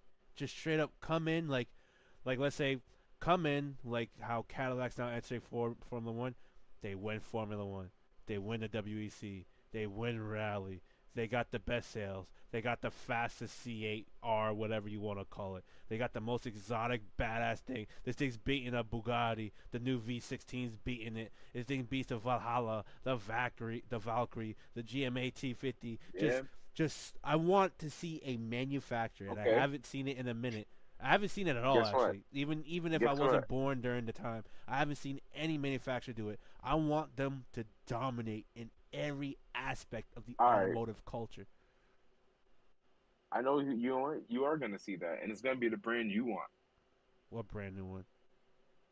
I mean, no, I said you are gonna see it, and it's gonna be the brand that you want. Toyota? No way. Watch it. Watch this. Twin turbo, 900 horsepower V8, right? Yeah. Right. That's just their V8. We know what Toyota's capable of. They're We killing it know in how sometimes WEC right shit. now. They just entered as a So, sponsor for Formula One and Haas. They might take over, who knows? But then, so, go ahead. so watch this. Watch this. They got their twin turbo V8. If Toyota's feeling frisky and risky again, maybe they'll give us a cheaper variant of the V10 again. I doubt. I know they won't. I know they won't. I know Not they gonna won't. happen. I know they. I don't have it, but it would be nice to see them just say, Unfortunately, that era is gone. "Well, in that case, then we're just gonna have to go steal a LFA and have someone cast a block and make it so we can use like K pistons, and just send it, whatever." Like, yeah, I'm gonna use these K series pistons. Yeah, dish the head. Yeah, change the top a little bit. Boom. Okay, we're good. Send it Fucking hell. Nah, it's gonna. because I want to see a I feel like manufactured. Toyota would be the one to do that. I want to I think see they will. a manufacturer dominate in every aspect of the automotive industry. Right now, Toyota's the other one that's got reliability and like the WEC like down packed. They're a sponsor of Formula One, but they're just helping. They're not actually taking over and going back into Formula One. So that's a different aspect. Rally, they're not killing it, but they have shown improvements against the likes of Ford and the likes of Subaru and all of them. Um, they're not really into Mhm. Formula E like that. NASCAR, they were killing it. They kind of dropped off. Baja Racing, they have been killing it as a stock car class, but I don't know about the fully custom class. What else? What else? What else? WEC, I said they were killing it. Sales, they've been somewhat killing it. Reliability, they've just been off the charts. There's just a lot of like Toyota would be the brand, but I feel like they wouldn't go over that edge. I feel like You're right. Toyota's not edgy. Cadillac might be that, or Cadillac or Chevy overall might be that team now that they're entering Formula One in 2026. Now that they've entered the WEC championship since 2 3 years ago, and they've been the fastest car, but they just had reliability issues. They've entered the GT3 classes, won some stuff here or there, but not the actual full GT title or anything like that. They are in a rally with I think the Chevy Spark or whatever it may be. They're trying to enter rally with the new truck, the Baja Series. And if they just build a bonker wall Zora or a C8R, whatever it may be, and if they start killing it starting next year, that will be the manufacturer I like to see to just dominate every aspect of the automotive industry. How about this? Corvette C8 does so well, they decided to give us a Cadillac variant, and they bring back the Cadillac XLR, I'll be fine with that. and I'd like to see basically, the return of the XLR. and then It's one of my basically, favorite and that's cars. exactly what you One want, of my favorite and that'll designed be cars I've seen. I will say one of my favorite design, except for the nightmares of North Star engine issues, like having to reseal the engine because they have like that the way the block meets the oil pan and Of like the course. bottom half of the block, the dumb issue. So anyway, other than that, I mean that's probably what they should bring back, and then that should be the one that's just more like, hey, I mean, damn, I almost wish they would have kept the E-Ray for Cadillac. So then, yeah, you wanted the hybrid Corvette, go buy the Cadillac, That's and not they could bad have actually. charged you That's not a bad premium for it. idea. That's not a bad idea. Always thinking about the business side of it. That's the reason why, as much as I know what the consumers would want, you got to make it logical so you can make money. And I'm like, GM always does this where they give us some good cars and then they axe it like the Camaro because it's too good, and they're not making enough money that they want to make. Yeah, the Camaro unfortunately is a dying breed. It was too good for what it was. It handled good. It gave you good power. It's just it was unloved and overlooked because of the Hellcats. And I mean, the Mustang, you get a 5.0 that's much cheaper, and you twin turbo it, and boom, off to the races. It was yeah. So The likes of Dodge and Ford had better not only better designed engines but better marketing. That was the better issue. marketing and the Camaro's design. Let's just be honest, only because of Transformers and Bumblebee made people like it. It never really was something that But people loved even and if like then wanted. they'll rather have that engine in the Corvette than they would in the Camaro. They'd rather get a Corvette than a Camaro because the Corvette could compete better with the Mustang than the Camaro could. Even though the Camaro on merit could compete with the Mustang, everyone just like think, oh, Corvette, that's Chevy. That's the Chevy thing.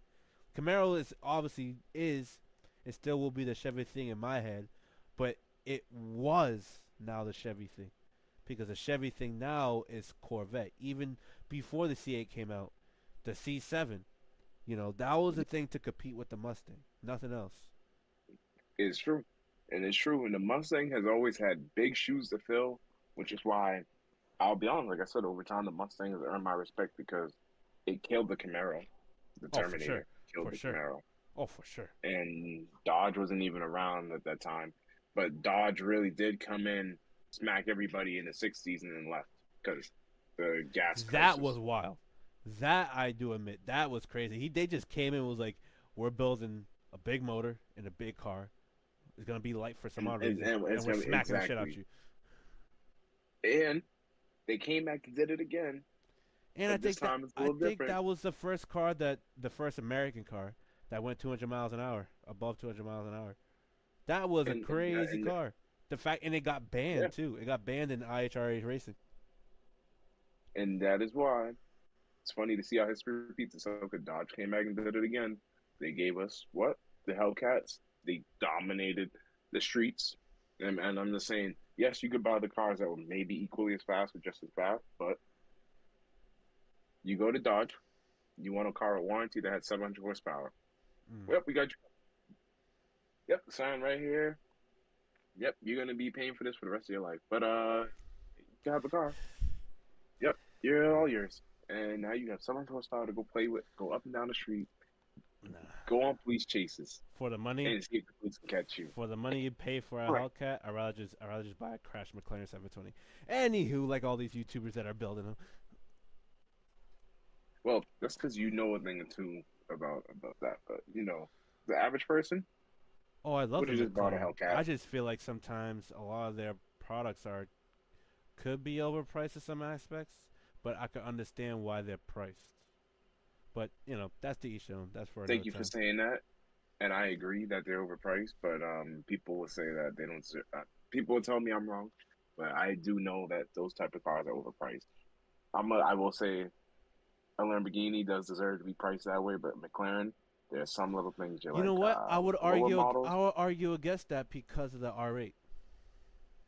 That's the only reason why I'll argue against don't that. get me, don't get me started on that. I don't get me started on that. I know why you would say that, but I'm only gonna say the only thing with a Lambo you get, and it's the same thing I said with the Nissan Infinity thing is when the Audi, more basic, No, it's not normal. basic. That's the problem.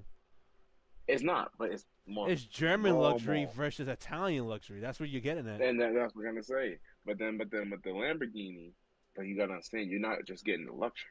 You're getting that radical styling, that radical interior where like they could have just put the button right there, but no, the button has to have like an angle like this, It's like like a a damn fighter jet. You Dorito. just click, click, click, click, click, click, click. Exactly. And then there's so much wasted space, but you're like, okay, it looks cool. Where the Audi's more futuristic, or at that time of the era, more the people's luxury car. Because Volkswagen is a car for the people. So the Audi's more of like they try to make it a little bit more sophisticated Mm-hmm. and more luxurious, more technologically advanced. Where the Lamborghini's gonna give you that more raw kind of feel in it, even though it still has technology in it. We're not gonna knock that doesn't have it, but you're not gonna have as many screens. But like, what do you then for the price of the 720? What is? Let me check this up so I can get an aspect because I know what the price of the Lambos are. They definitely need to be cheaper. I mean, like brand new, what was it, They're 720? What, like well, three, that four now hundred, they five have the hundred? 765, so I don't even think they do the 720 like that. So all right, the see now that's no, that's different. Okay, I'm looking at the wrong thing. Hold on.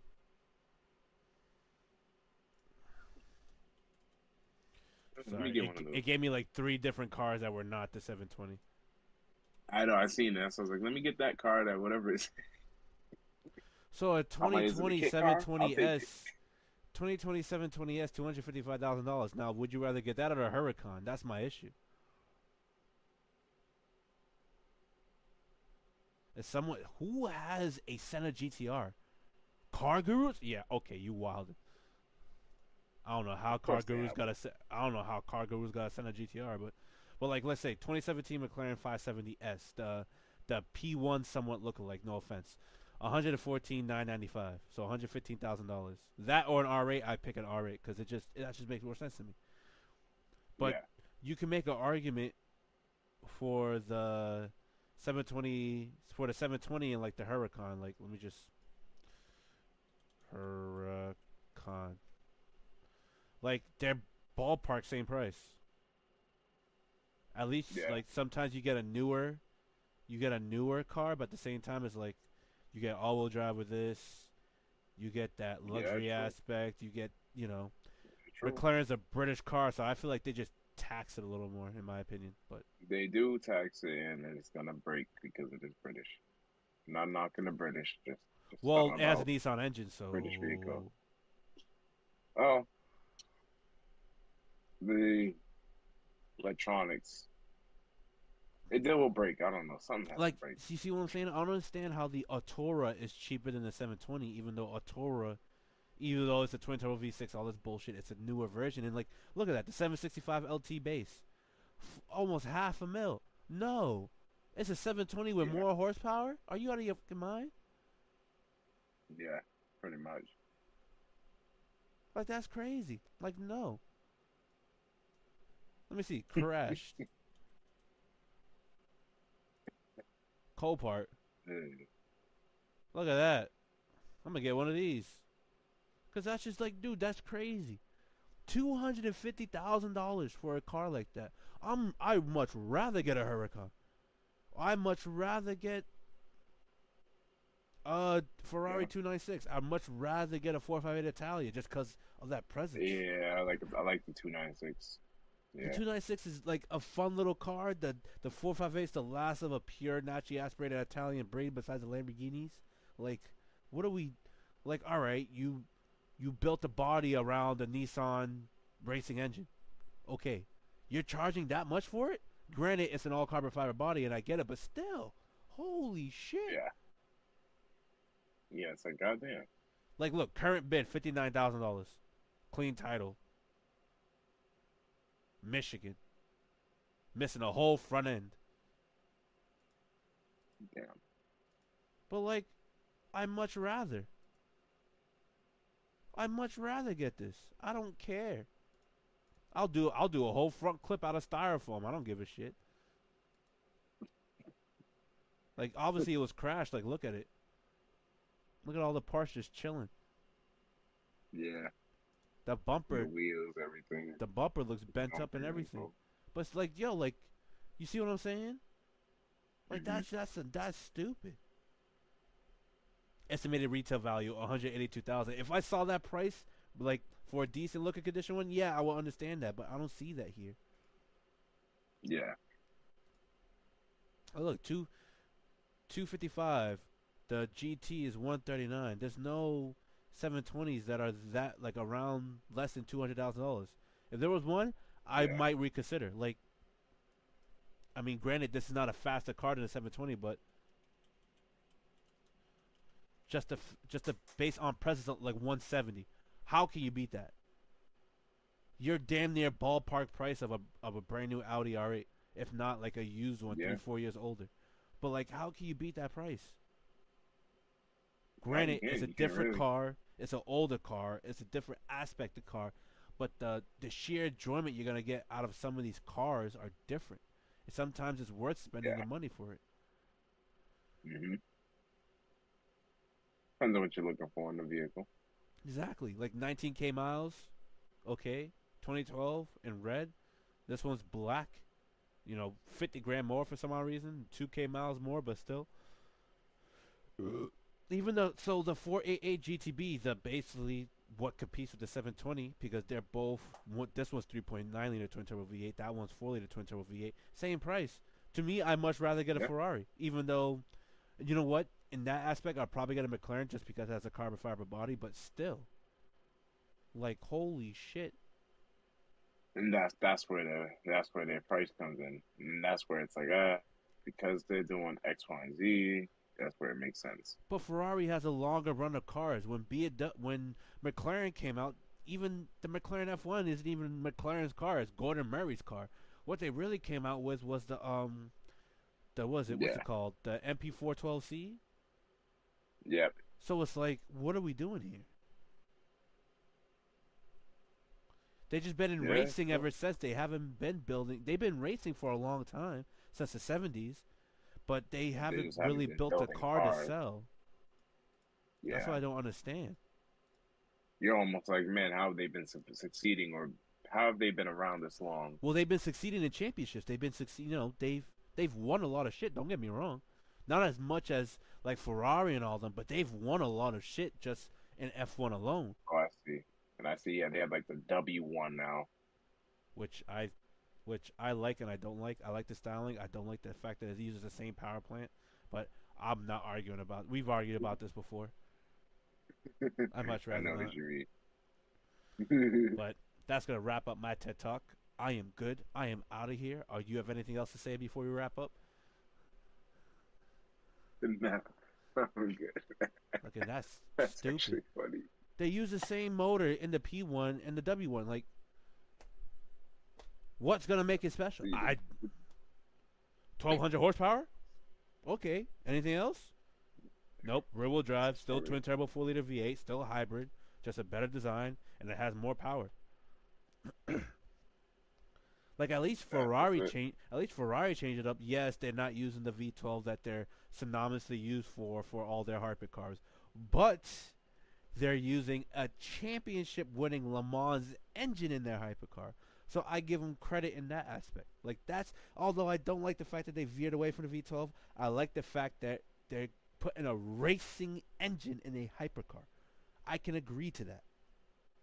Yeah, Of not only just a racing engine, a Le Mans winning engine, a Le Mans winning power plant. I can agree with that all day in and day out, regardless if it's not going to sound like the V12. I can agree with it. The Porsche, I'm not even gonna get started with the whole EV bullshit. you know, I'm not gonna lie.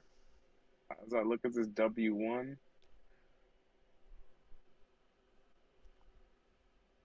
I can't lie, that's kind of interesting.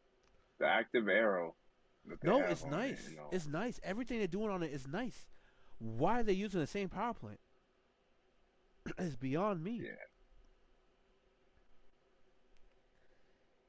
They could have tried to at least build like a bespoke engine or something. Like, besides, all right, we know you've now built the twin turbo V6.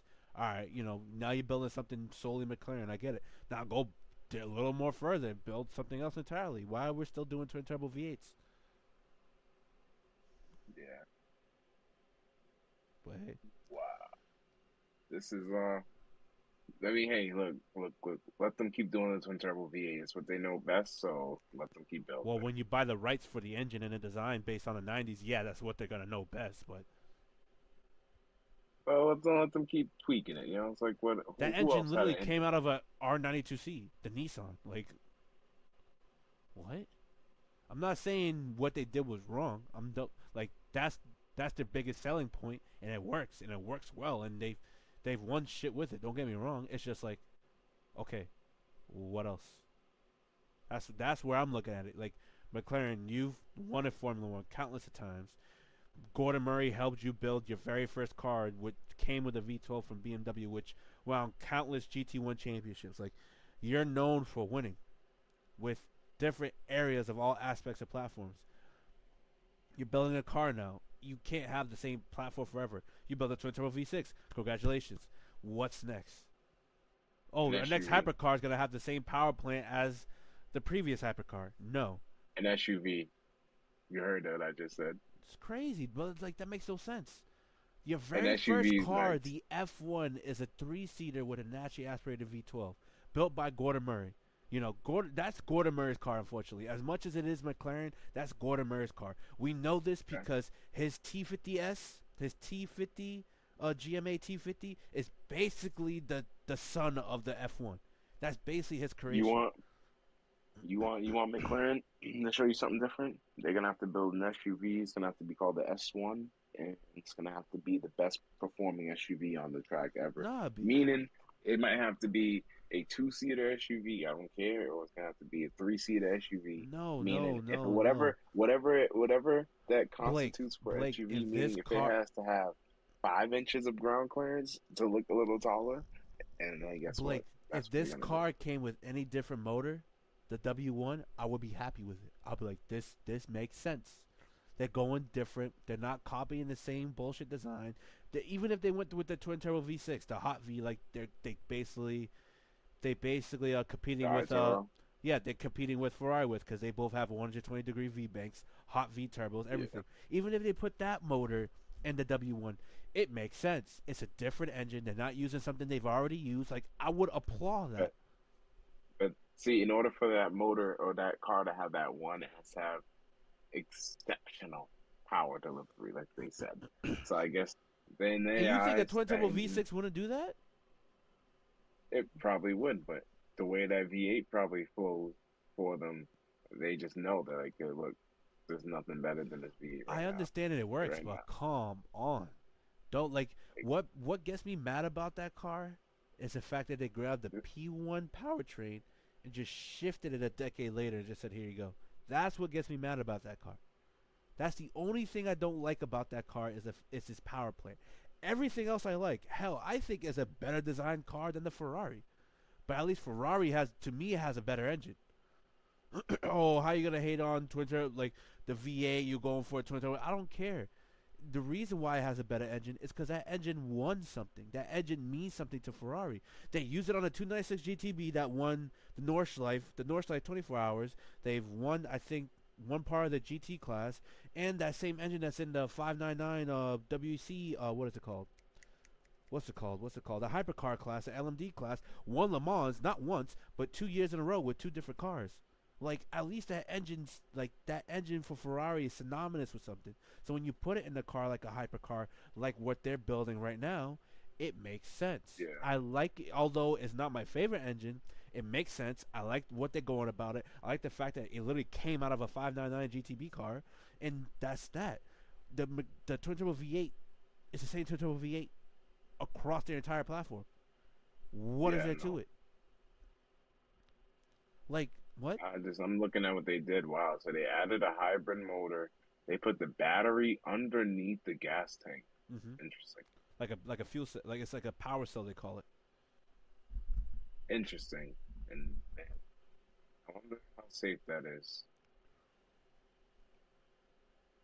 It's over just time. crazy. Time will tell. Time will tell. Time will Will tell. will Yes, tell over time. time will tell. Yes, And I just don't like the fact that they're using the same thing over and over again. That's what pisses me off. I agree. I can agree with you on that because if they're using the same thing over and over again, it's like, come on, Like this will they be the can do perfect better. way to roll off a brand new engine. Be like, oh, we're creating a W1 as a bespoke engine. We're not using internal. Like let's say for, I mean, I'm shooting the dark here. Let's say they built a bespoke twin turbo V10. I'll be like, holy shit, that's bonkers.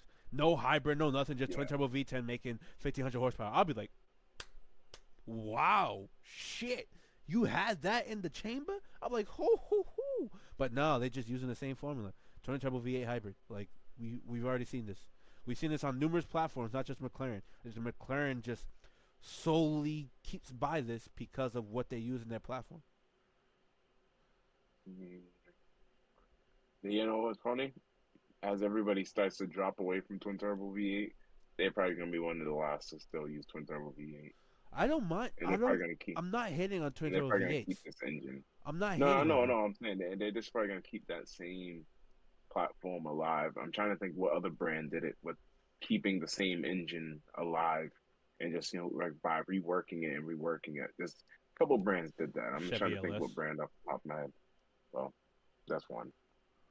But what I mean, it's the same thing, just wrapped differently. So yeah, Chevy LS. yeah, yeah. They The kept that LS. motor alive for how long? Since the 60s? It's different. Nah, 2000, It's a push RV8. 97. They kept the push RV8 going and going and just because they rename it something doesn't mean it ain't the you can't swap parts over. Different. It's all new. All new. 350s are different. 350s different. LS. The first Look, LS1 came look, out in look. 97. No, look. If I I mean can swap LS2. pistons left, right, and center, Can't. you can't. Can't. Challenge accepted. Can't. Can't put. You can't. You put Chevy pistons. What? You can't put LS pistons in a 350. If they're the same bore, yeah. Nah. I don't think I've ever read of anybody doing that or heard anybody doing that. LS pistons. I'm just I know the bullshitting, LS but you because know I what? got. I'm bullshitting, but now you got me intrigued. Nah, because you said that though. So I'm like, all it would take is someone to make an LS style head for the 350 and get everything to match up. You know what I mean? And you have The yourself a Rolls beast of an Royce engine. Bentley L Series V8, There you go. which Yeah, was produced in it's Rolls Royce. 1959 to 2020. It's Rolls Royce, Other and long-lived then I think engines, the Chevy Small Block V8 then there's another one. There's another one. There's and the the V12, I think. Volkswagen Type 1 engine from the Volkswagen Beetle from 1938 to 2003. Wait, wait. What's that? 6.2, 6.5. Isn't that the V12? That was Down. I read that's it. the Rolls Royce Bentley L engine. Oh, it's a V8. Yeah, I thought it was a V12. they built V12s, but the V12s weren't long running. It was a V8.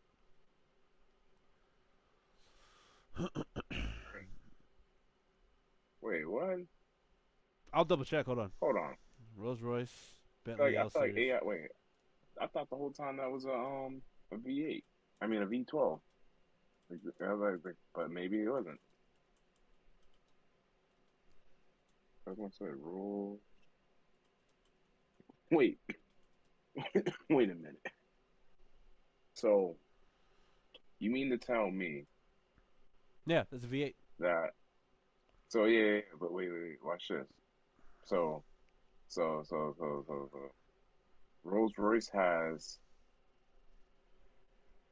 an engine for the car, right? Mm-hmm. The V12. That V12 was also, The V12 is different though. well, no, yeah, I believe I think is that Mercedes? Yeah, that's no, it's Mercedes. BMW. It's Really? BMW. Yeah, Oh it's yeah, BMW owns Rolls you're Royce. right. Because BMW does own a Rolls Royce. No, you're right. So what was their predecessor in the Rolls Royces? Wait, Rolls Royce Ghost. What did they use before? Yeah, the N74 with the 8 HP 90 8-speed automatic, the big boy. Yeah, the big boy. It's always had the big boy.